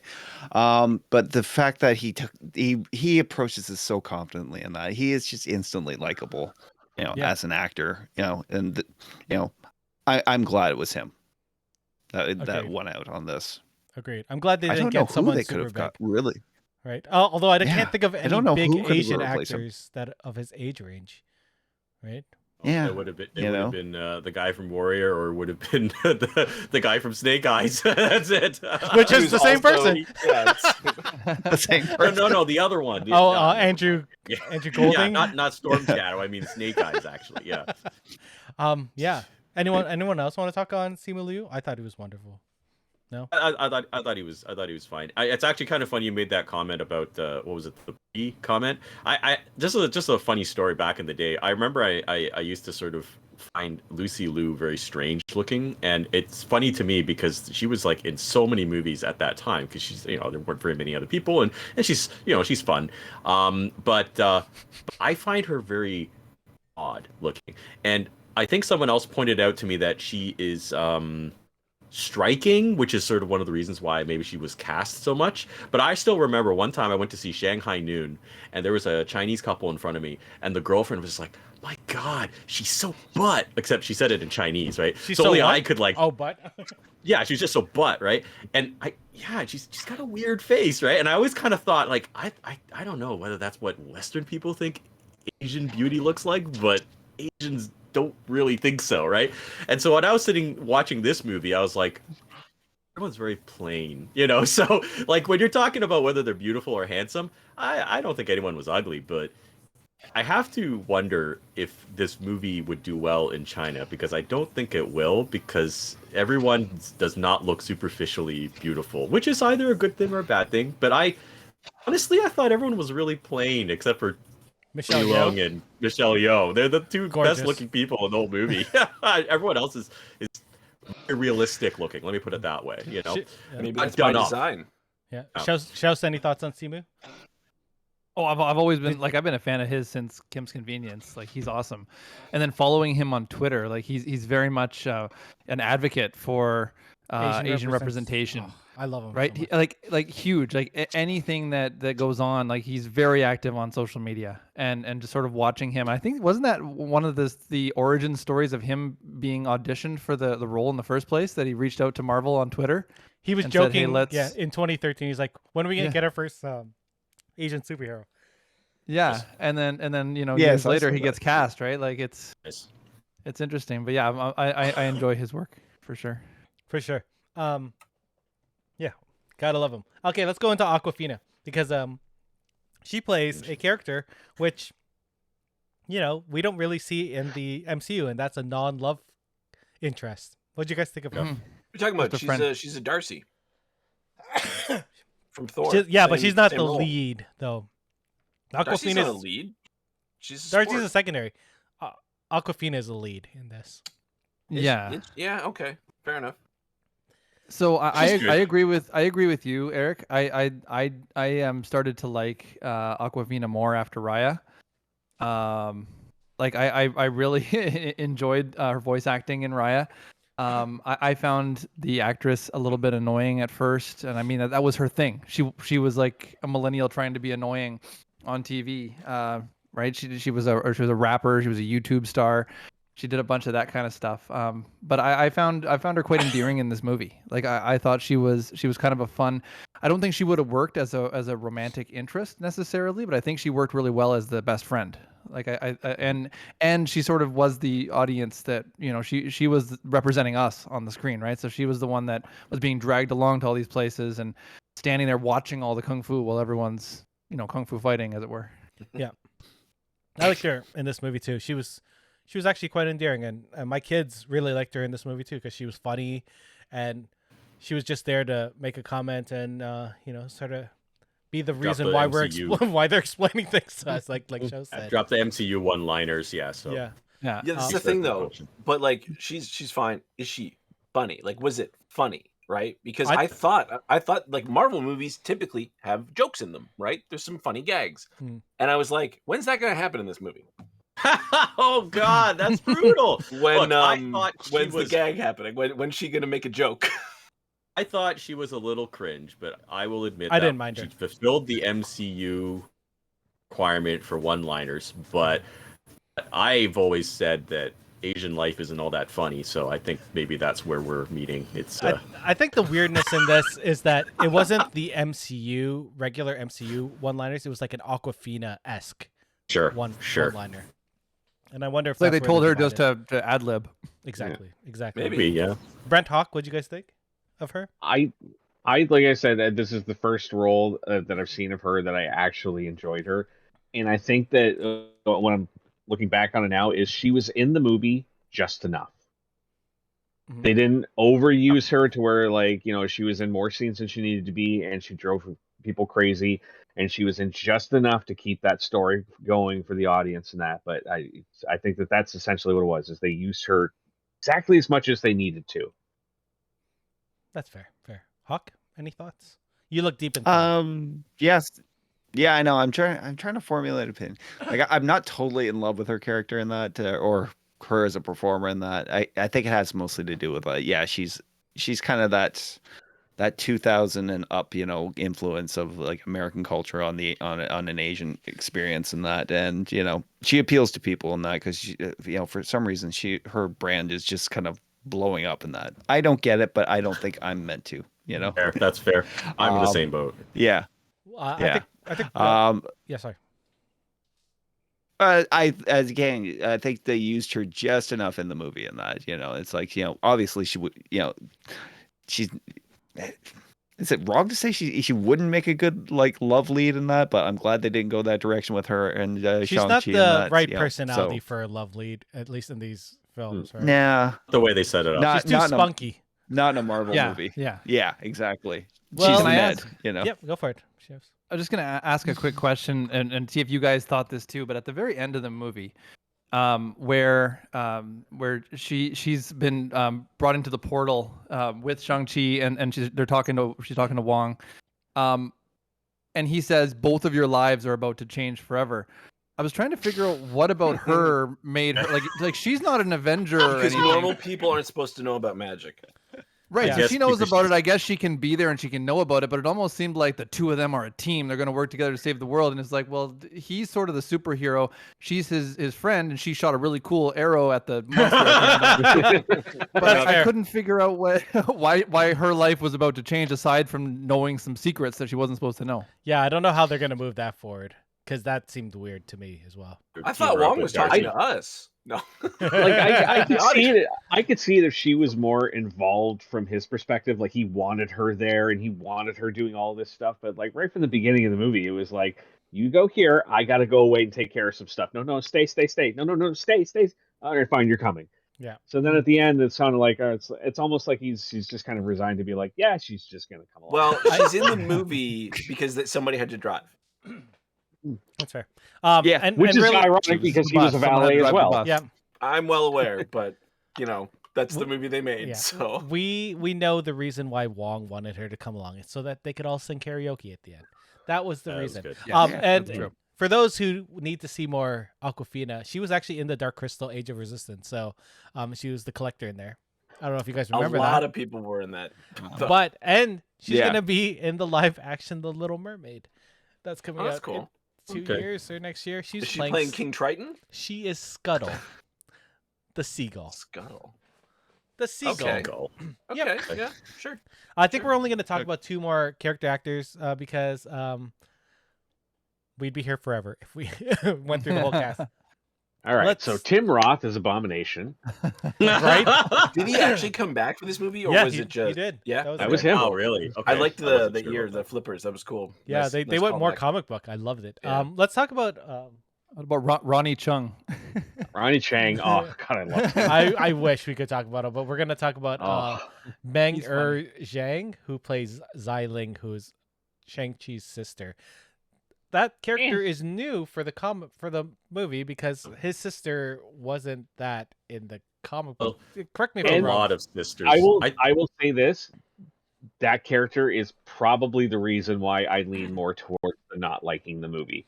You didn't like her? I hated the divide of attention between her and him. It's his origin story. I didn't need to see a lot of the stuff about her as well because I just found That's sort of it to what. be very stereotypical, very forced, very boring. Like that was her character is probably my least favorite thing in the entire movie. That was sort of her character in the comic book too, though. She was that foil to, unfortunately, Introduce her in the next one. Take the Ant-Man and the Wasp aspects and introduce the Wasp in the second movie. Let this be his story and his relationship with his father, and don't try and shoehorn in this story about the daughter's there too, because I didn't even know until halfway through the movie that he had a sister. They just all of a sudden it's like, oh, who's on that postcard? Oh, it's my sister. Oh, okay. There's the great part in the pitch meetings that's on YouTube where they're talking about this movie, and then they talk about, oh yeah, the sister is going to be she'll say that she was not allowed to train, so she was just going to learn on her own and she was going to do better. And the guy goes, oh, she's going to do better by training by herself and not actually trying it on any actual people, and she'll be better how do you than do the everybody. grappling?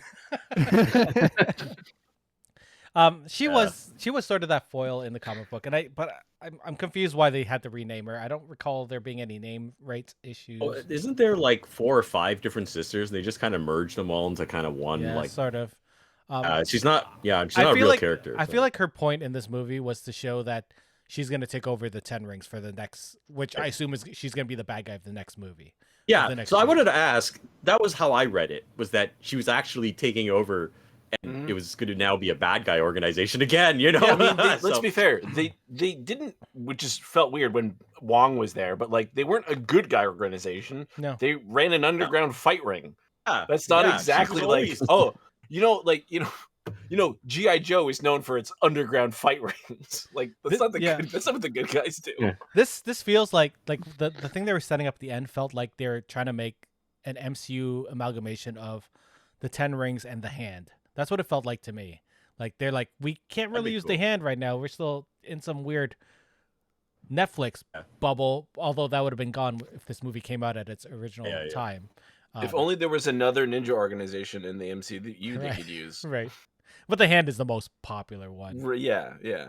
They could What use about the the Foot Foot Clan? Yeah. We need the Foot Shit. Clan. The Foot Clan was the joke. That was the thing, right? Yeah. That's the reason they're called the Foot. By Yeah, the way, because if the you hand. didn't know. Yeah. Because it was making a joke off of the hand. Yes. Yeah. Yeah, and the Nice. ooze is Daredevil's ooze. Yeah, the origin story for the turtles. A kid knocks over a blind man who gets it all over himself, and the turtles fall into the sewer, and it's assumed that the kid is actually Daredevil. Daredevil, yeah. I thought that was funny. So it's all one MCU. What did you think of the actress herself, Meng'er Zhang? Oh God, I'm ruining her name. As Xiling, I thought she was all right. She was super all right. memorable. Yeah, that's the thing. I didn't love everybody. Simu was good. Aquafina stood out, and then the two veteran actors were good. But yeah, everybody else is not amazing to me. So Yeah, everyone started just mailing her.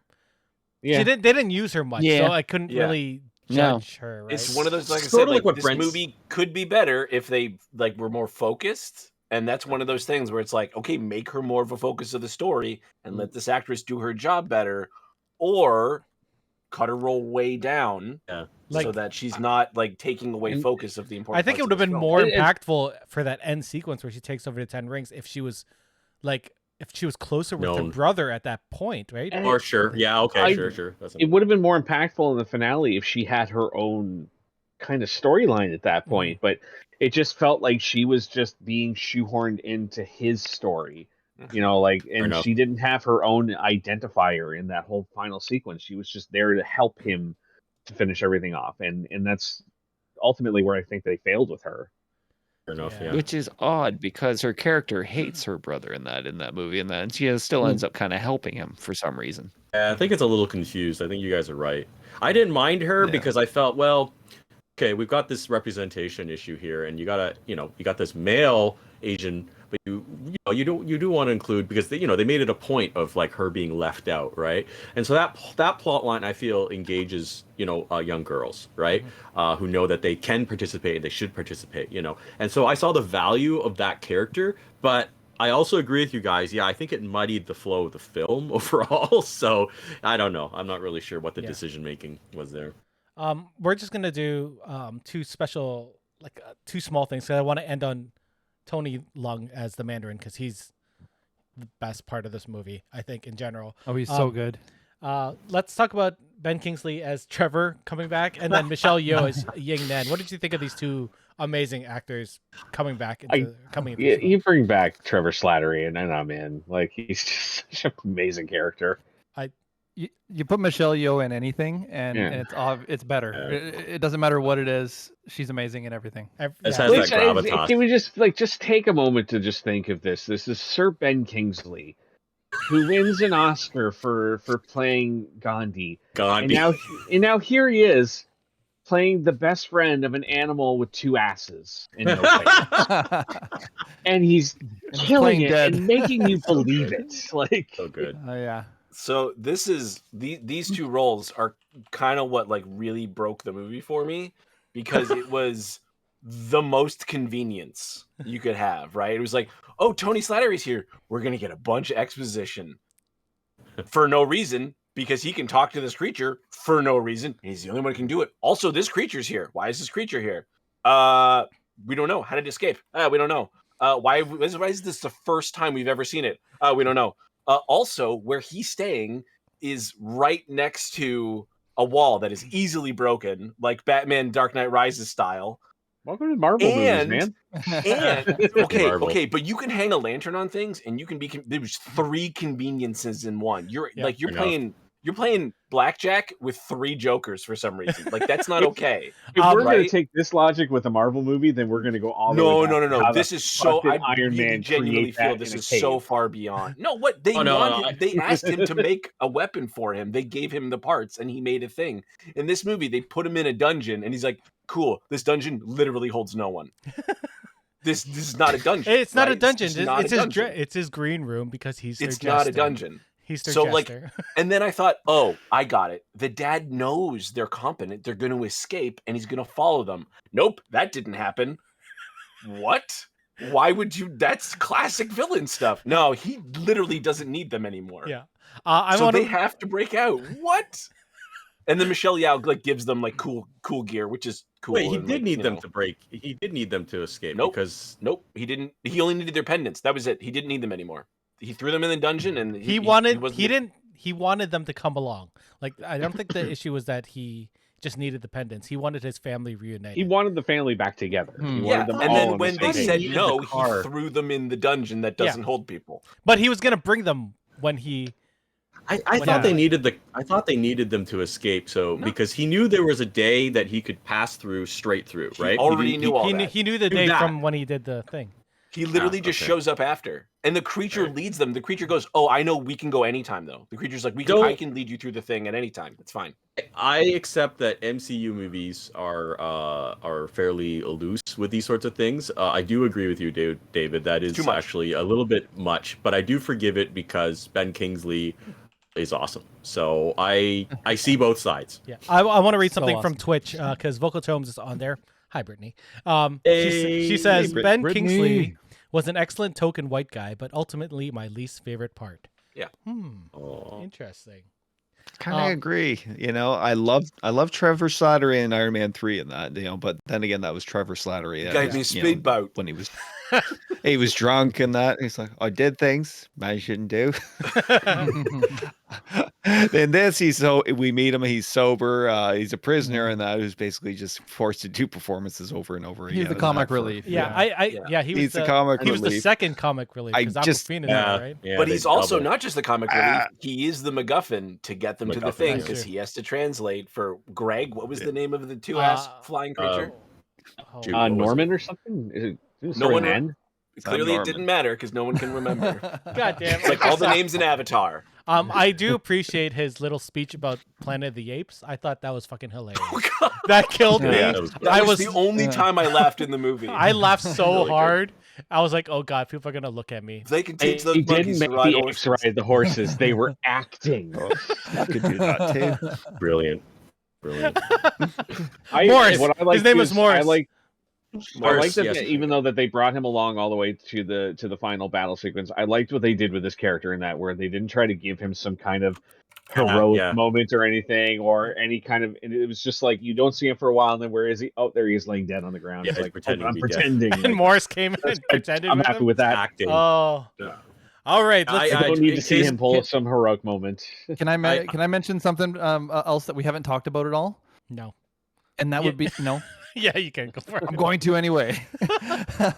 But no, that would be the cinematography, the choreography, the special effects, the fight choreography. Like there's one scene in particular. I wanted to talk about that after we talk about the characters. Is that cool? Oh, I wasn't sure if we were going to still go there. Okay.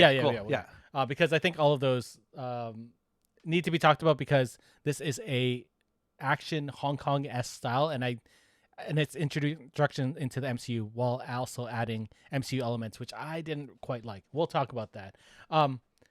We need to talk about Tony Leung because Wenwu was such a good, well, at least for me, I thought Wenwu was a good evolution of the Mandarin. For us, people, fans of the MCU, Ten Rings was introduced in Iron Man 1 as an organization. We're not quite sure if it's the same Ten Rings or if he was, because he might have been playing Dance Dance Revolution with his kids at that time.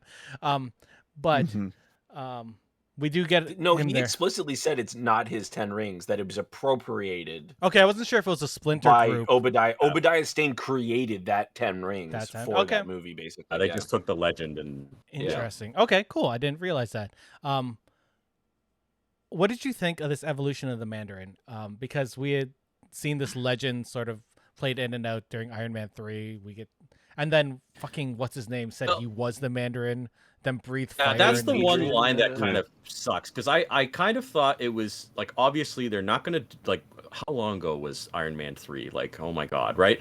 So even at that time, I was like, they're never gonna do the Mandarin, the one that's from the comics. It's like a low pan Fu Manchu character with like 10 magic rings. I mean, it's such a dated, like loaded concept, right? Like Shang Chi, the original version, right? So they're gonna have to get rid of it. Or I thought, oh, maybe at some point they'll just make him to like a very powerful Chinese businessman who's got like technological rings or something, you know. Mhm. So when they did this whole like switcheroo with like appropriating the legend of some 10 ring organization and then creating this terrorist called the Mandarin, I actually thought that was a very elegant solution, frankly. Like I was like, you know what, if they never have a Mandarin, I think it's kind of funny that they made up this fake character. And it was just that line at the end of the movie says, you want the Mandarin? I am the Mandarin. It's like, who cares? It was a character you made up. It doesn't fucking matter, you know.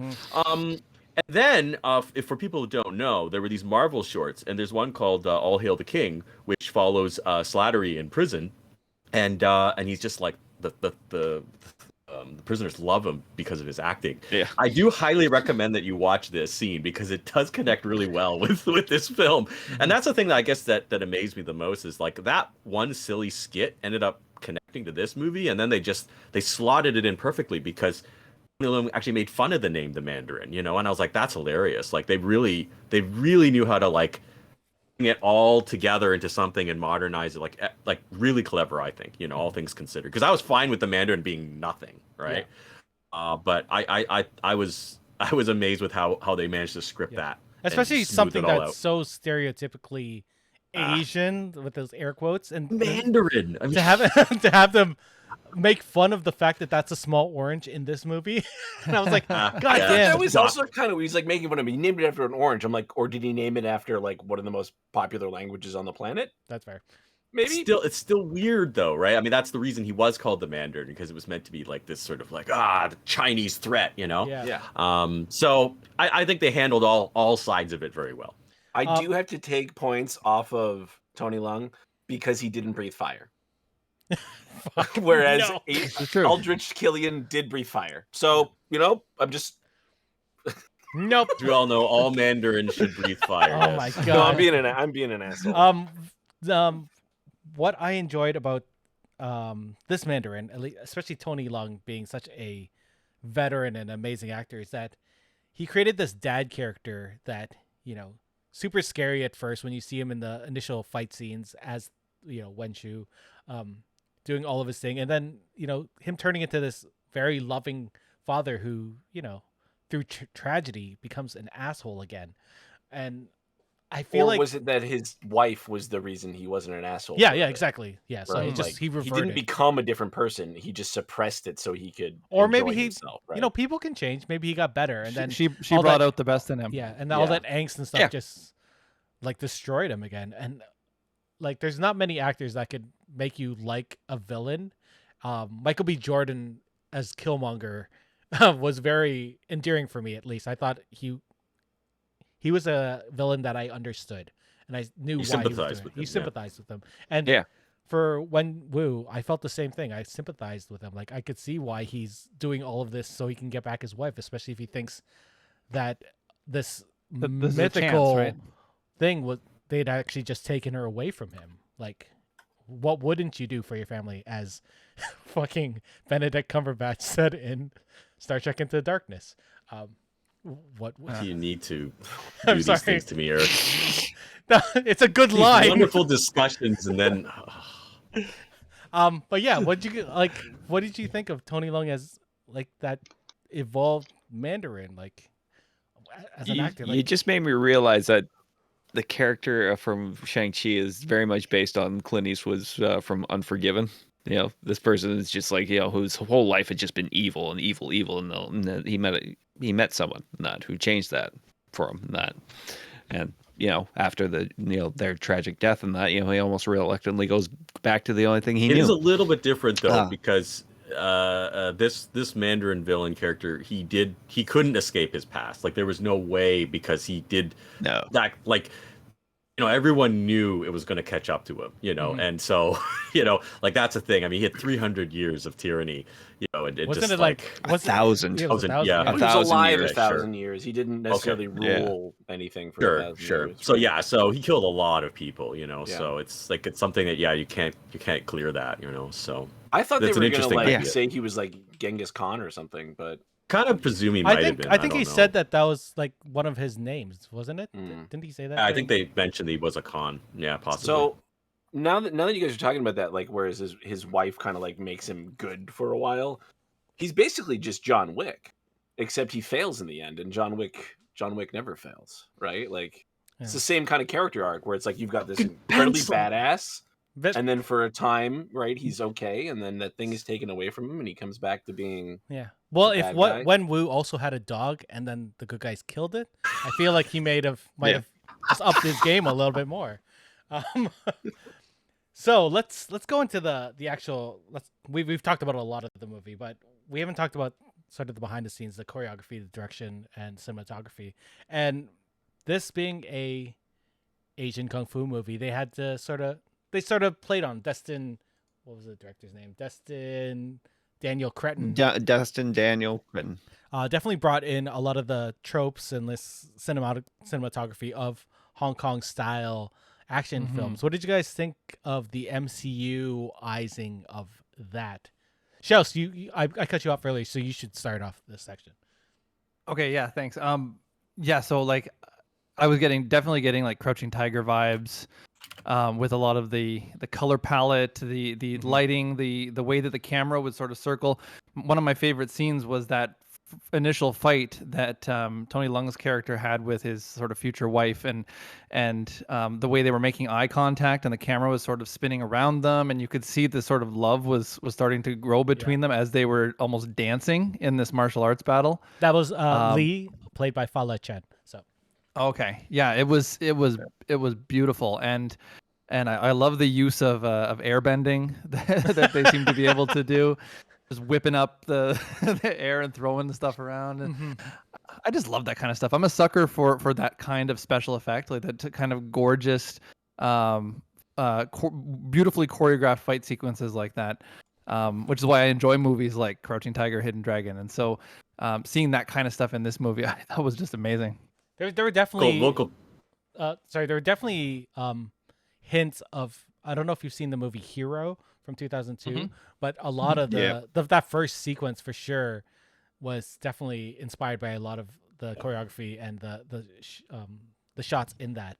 I was going to say Vocal Tomes can confirm, but that genre of the floaty air treading, what I guess air bending, if you want to call it, but that genre is like it's a wuxia, I think, WUXIA. It's a fantasy subgenre of martial arts movies, so everything's very, very magical and fantastic, and that's what they were drawing from, definitely, like stuff like Hero and definitely Crouching Tiger, like, because that whole thing with the eye contact between them and that, as they're engaged in their little dance and that, that was like a direct shot from that movie.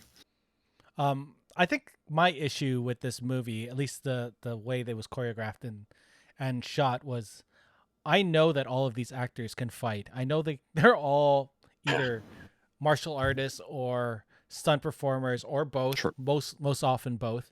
And the first scene was so elegantly shot. Like you got a lot of wide shots, you got a lot of long takes, so you knew that these people were actually doing these moves. And the flow came from seeing these full movements of the camera, right? It felt like you were there with them and you're floating with them.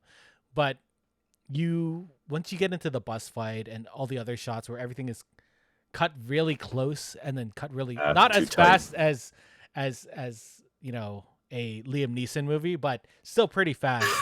like the standard. Like, and then you see like the bus pulled back. Like you got to see that side shot that what's that movie with the hammer? God, I can't remember. Thor. No, the Old boy. Old boy. They had that old boy shot where they went across the bus, right? And you're sitting there like, oh fuck, you could actually do these longer shots that look really good, but you chose to go into the MCU of going in and then going a little, let's move the camera where you flip over things and do that Iron Man-y thing. When Shang-Chi is fighting Death, I think it's Death Dealer. Is that the Trump's name? Yeah. There's maybe a 2-second shot of their silhouettes. Oh, so beautiful. Against the background. And I'm like, just hold that shot. Oh my God, just do the whole fight like that in silhouette. They'd be so, now you get 2 seconds and then I'm like, oh my God, man. Yeah. There are a couple really good shots in that, but I wanted more of that shot too. Yeah. Oh. There were a couple good, really close up shots that feel like those old martial arts movies where, the knife was flipping and then Simu Liu caught it. Like that's a very Hong Kong-esque shot, and but like those are always just those were they sort It of wasn't a knife. I think it was that was a kunai. Okay. yeah, it was a kunai. It was they're always an exclamation point in a fight, right? Like those close up shots in a Hong Kong fight, and then you'd usually go back and it was sort of disappointing that it became that jagged for me after starting off so well. Paul Again, Bingham's style. this is why I was trying to hold off on my judgment, because I also felt some of the martial arts were a little bit mediocre, but then at the same time it's an MCU kung fu movie, so it's forgivable. Because I mean, getting the right fight choreographer and then the right director to shoot only kung fu is a very specific skill set, you know. So I think they did all right, you know. And plus, they added all this extra CG into it to make it more superhero-y, and so it was its own creation in the end. So I forgive it, but I do agree. Yeah, some of it was a bit of a shame because the elements were there, like you said. They had a few really nice shots, but they just they were too much in the MCU style. I wonder if the MCU was like, you have to at least go more into the style. Like they're very hands-on. Like even the Michelle Yeoh and Simu Liu like sparring match that they did was also like the first. It was shot like the first scene, and it sort of mirrored it. And it was shot so beautifully. I was like, fuck, go back to that. I wonder if it was an attempt to differentiate between like Shang-Chi hasn't done this for 10 years, so he doesn't have that, and he also wasn't ever really well, maybe he's trained a little bit by his mother, and then you know you get into that in the end, but he's trained that even less. So he's just like this, like I'm a trained martial artist, but I'm kind of just a brawler right now, so it feels rougher, but that didn't have to look like, you know, worse. I don't know. I mean, that's the best guess I have, is that they wanted it to feel different. Like each person's style also influenced. You want it how to be the more fight was hectic, shot. so you do the yeah. Even though like there's great like, you know, shots where he's doing several moves and you're like, great, and then just hold that. Nope, you changed camera. Why did you didn't need to zoom in there? Like you can sell that shot from far away, you know, like. But we're really nitpicking it from that perspective. That being said, this is some of the best choreography out of all of the MCU. I think if most people enjoyed the fight scenes who are not okay, like I'm put out to the rest of you guys who aren't nitpicking. I mean, did you guys find the film like enjoyable and exciting and satisfactory in terms of the combat? Like, as far as the fight sequences, I love the bus sequence. I love the scaffolding sequence. Not a big fan of the whole final battle though. Lots of CGI. Blah, blah. I felt that's really the thing. lackluster. Yeah.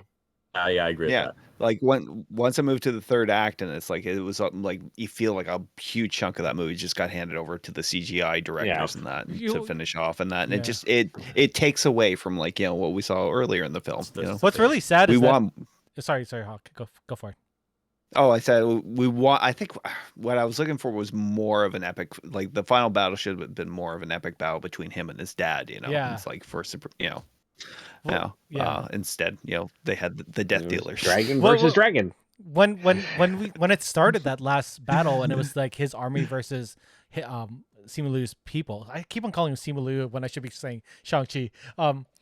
His people, like, it felt really personal. And then when you get that one-on-one match, and then they just start adding on top of it, and you're like, you're taking away from the, you know, the personal battle when you add all this CGI. When you start adding it after it's been so one-on-one, and you know, and then add on top of that, you get the, like, it already started getting much when they started using the rings, right, in that battle, and then they added the death dealers, and then they added the dragon, and then they added that other dragon.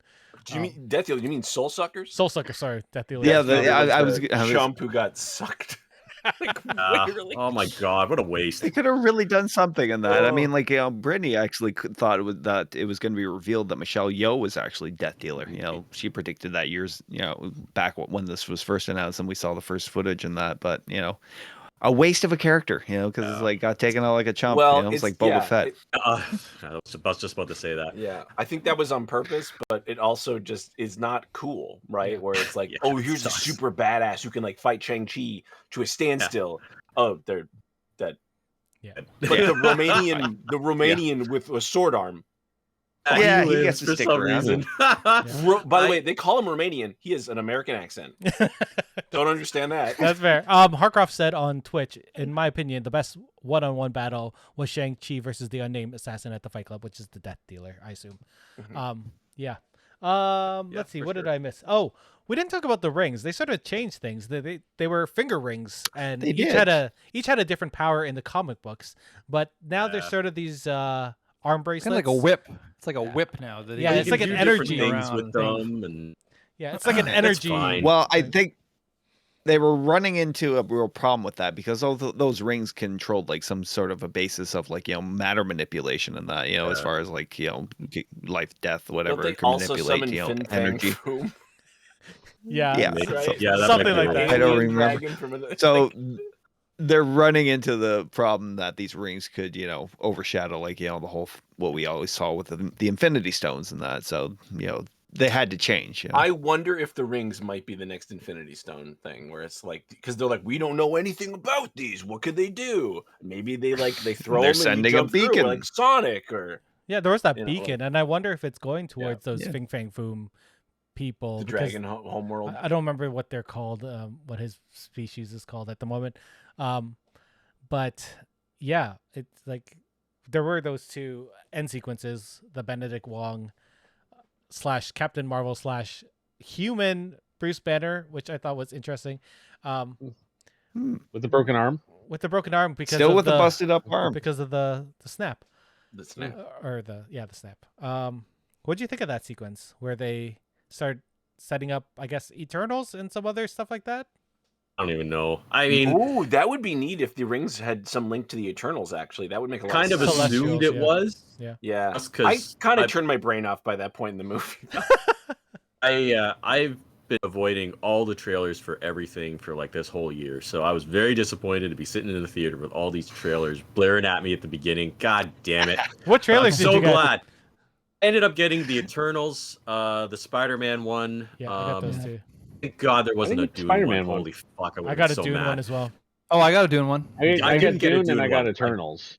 Didn't get a Yeah, Dune you one, got the so Dune thank ones. goodness. Holy shit! I'd Yeah, be so pissed. I started with Spider-Man and then went straight to Eternals, then Dune, and then we went to the movie. I was like, fuck. I Watched, did not get a Dune trailer. Yeah. Interestingly enough. Yeah. I watched the Shang-Chi trailer after I saw the movie, and like, why would they give away some of those scenes? Like, holy crap, guys. I mean, anyway, but no, because I saw the Eternals trailer at the beginning of the movie, I just kind of mentally assumed that had something to do with it, like the signal beacon thing. But who knows? I mean, at this point, this is like you said, Eric, this is the first movie really of the next era. So I don't think it means anything. I mean, right now we've got the Darkhold, got Kerr at the end of time.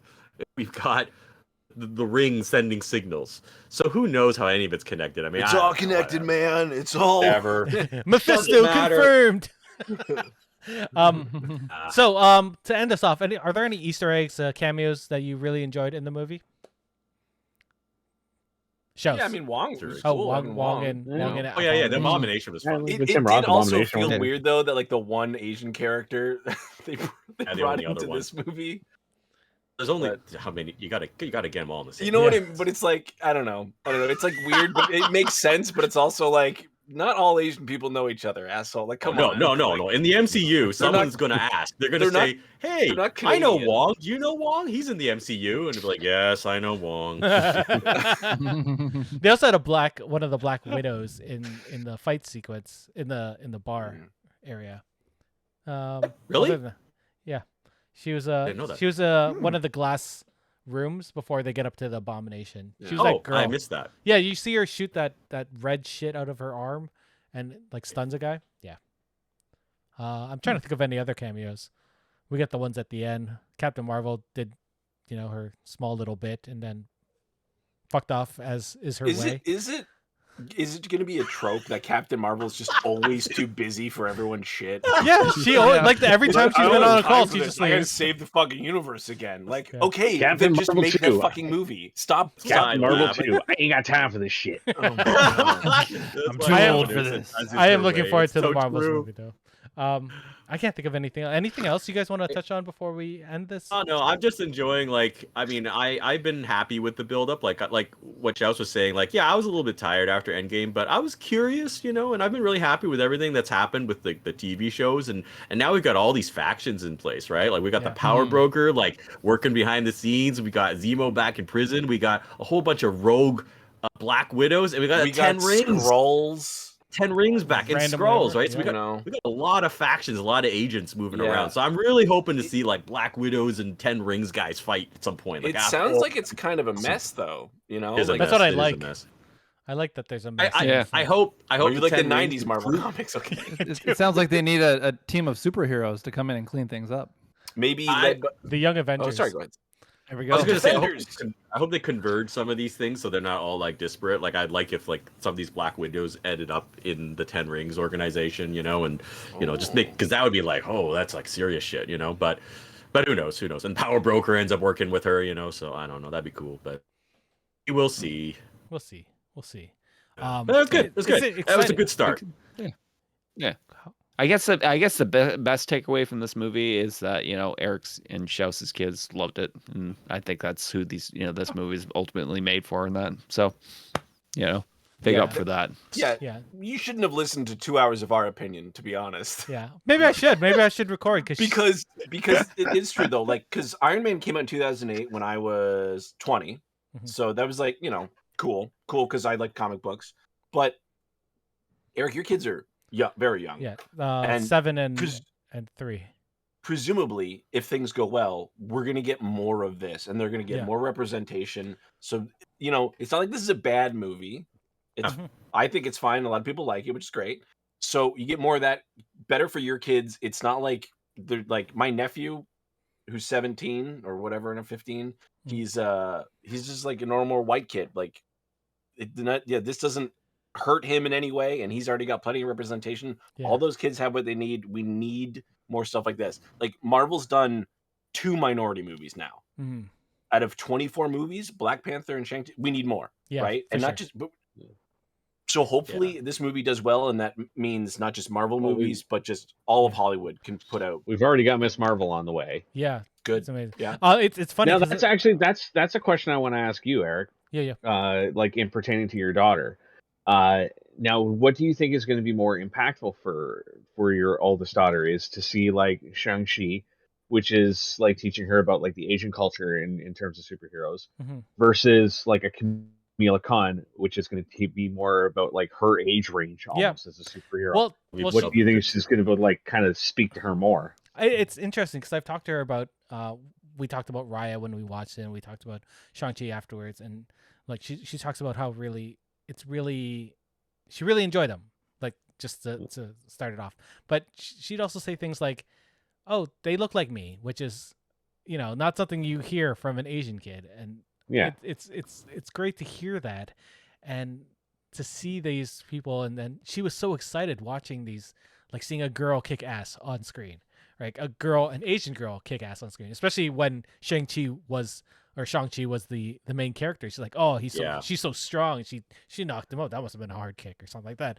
It was really cute listening to her talk the whole time. And the best part about watching that movie was watching her reaction to the people on screen. I had already seen it, so I already knew what was coming. So I would just watch her at times, and it was great. Like her eyes were wide, and like it's not to mention it was the first movie we had seen in like 2 years in a theater. So just that experience and all, like hopefully it's something that she'll remember going forward. Because I think so. I really do. Like that's why I've been. That was my point at the very beginning. Like, like David and I, we can be like crotchety and nitpicky and say, it's not the best MCU movie ever. But at the same time, we need to see it. And yeah, that representation, we just never had it growing up, right? No. Eric and I. And it's fine, we found stuff eventually, but I can't even imagine the value of it for a little girl. Yeah. A little Asian girl seeing this. So that's why I feel like the movie's not really offensive. It's a little bit tropey. That could have been better, but that doesn't matter to the kids who will come away with it with a lot more wonder and a lot more things to think about, and that's really what matters. So I think it is a good movie for that purpose. Like I don't know about you, Steve, when you were younger, but when I was younger and I would see an Asian person on screen, it's usually like Star Trek, and you totally like latch onto that character. I latched onto Sulu really hard when I first saw him. I latched onto LeVar Burton because I was like another person of color. It wasn't. My. I don't think it was very My. much something I actively knew I was doing. Oh no, but- we didn't think about it. But those are the people I was always like, oh, this person is different than all the people. And I grew up in a fully Italian neighborhood. Like we were the only Asian people there. So seeing people of color on screen, those would always be the people I sort of. It's something that I was thinking about all week, and I couldn't quite identify because I know, I didn't even think of Sulu, but there were a few. See, all I could think of was like bad ones, like that kid from Indiana Jones, like no time for love, Dr. Jones, right? Like these random, and the Nimodians from the prequels, like holy fuck, right?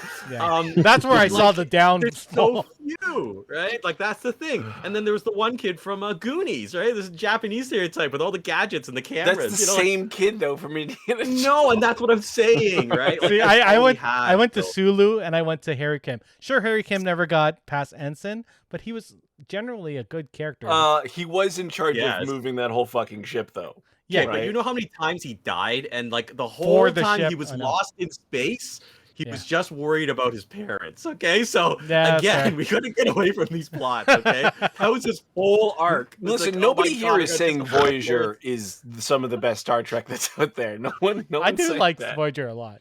Voyager's not bad. I like it, but poor Harry. How many times did Red from that 70s show appear as a villain in that series? I think only in Voyager. I think it was it twice. I think Voyager was twice. Because one was a double episode, so that doesn't count as Smith. The Year of Hell. The time Year of Hell. I'm trying to think of any other things. Like I like it's such an important film. I couldn't think of it.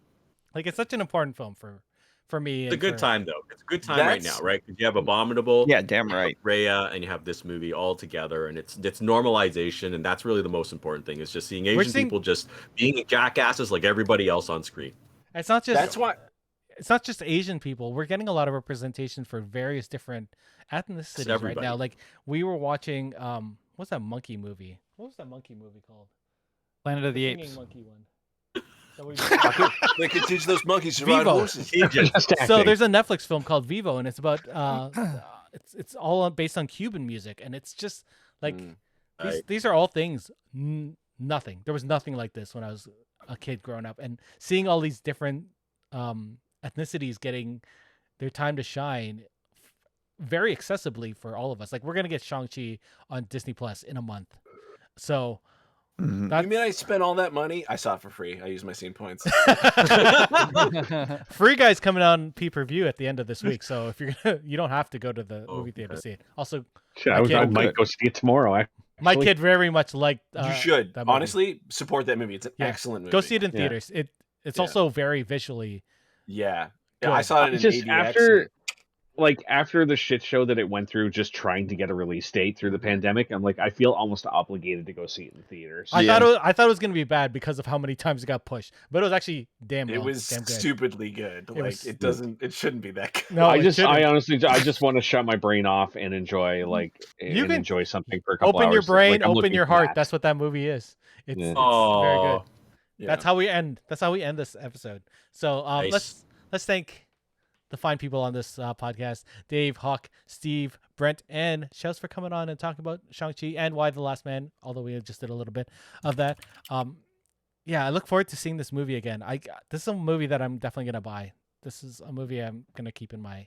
I don't buy many Blu-rays now because most of it's on streaming, but I think this is one I'm going to end up buying. This movie was also in 3D, and I wonder if... What? I'm pretty sure it was in 3D because I remember seeing a thing. I was going to say... I'm not sure about this one as a 3D movie. At Silver City, they had it as 3D, IMAX, D-Box, everything. Oh god. Yeah, they had that at my theater too. But I purposely didn't go for it, and that was actually one comment when I was watching the movie. There's one sequence that's like at night, and I'm like the end sequence. I didn't really enjoy. Maybe 3D would be fun, but the middle of the movie, 3D would not. 3D makes things darker though, so that last sequence. Yeah, that's what I mean. I can't watch 3D unless it was filmed intentionally to be 3D. Any of those conversions, I can't stand them. Don't watch it in 3D. Yeah, this was a single. Might check it out in D-Box. You guys kind of sold me on D-Box is fun. I saw it in IMAX. It was pretty cool. Yeah. Oh, cool. Okay. All right. Well, thank you guys for coming on. Thank you all there for listening and thanks. Coming along and listening to this very. I thought it was a very good talk about Shang-Chi. We'll be back in 2 weeks where we have a read along later this year. I think it's going to be our Christmas episode. So we will talk to you guys soon. Have a good one. We'll see you later. Goodbye. Stay tuned. Bye. Bye. Well, that's it for us this week on Geeks with Kids. If you want to get a hold of us, you can send us an email at podcast@geekswithkids.ca. And don't forget to like us on Facebook at facebook.com/geekswithkids. Follow us on Twitter at geekswithkidscn. Check out our pics on Instagram at geekswithkids. And you can find all of this good stuff on our website at www.geekswithkids.ca. So if you like what you hear, why don't you hit that subscribe button and leave us a comment. This podcast can be found on iTunes, Spotify, Google Play, Stitcher, YouTube, and your favorite podcasting app. Thanks again for listening, and we'll see you next time.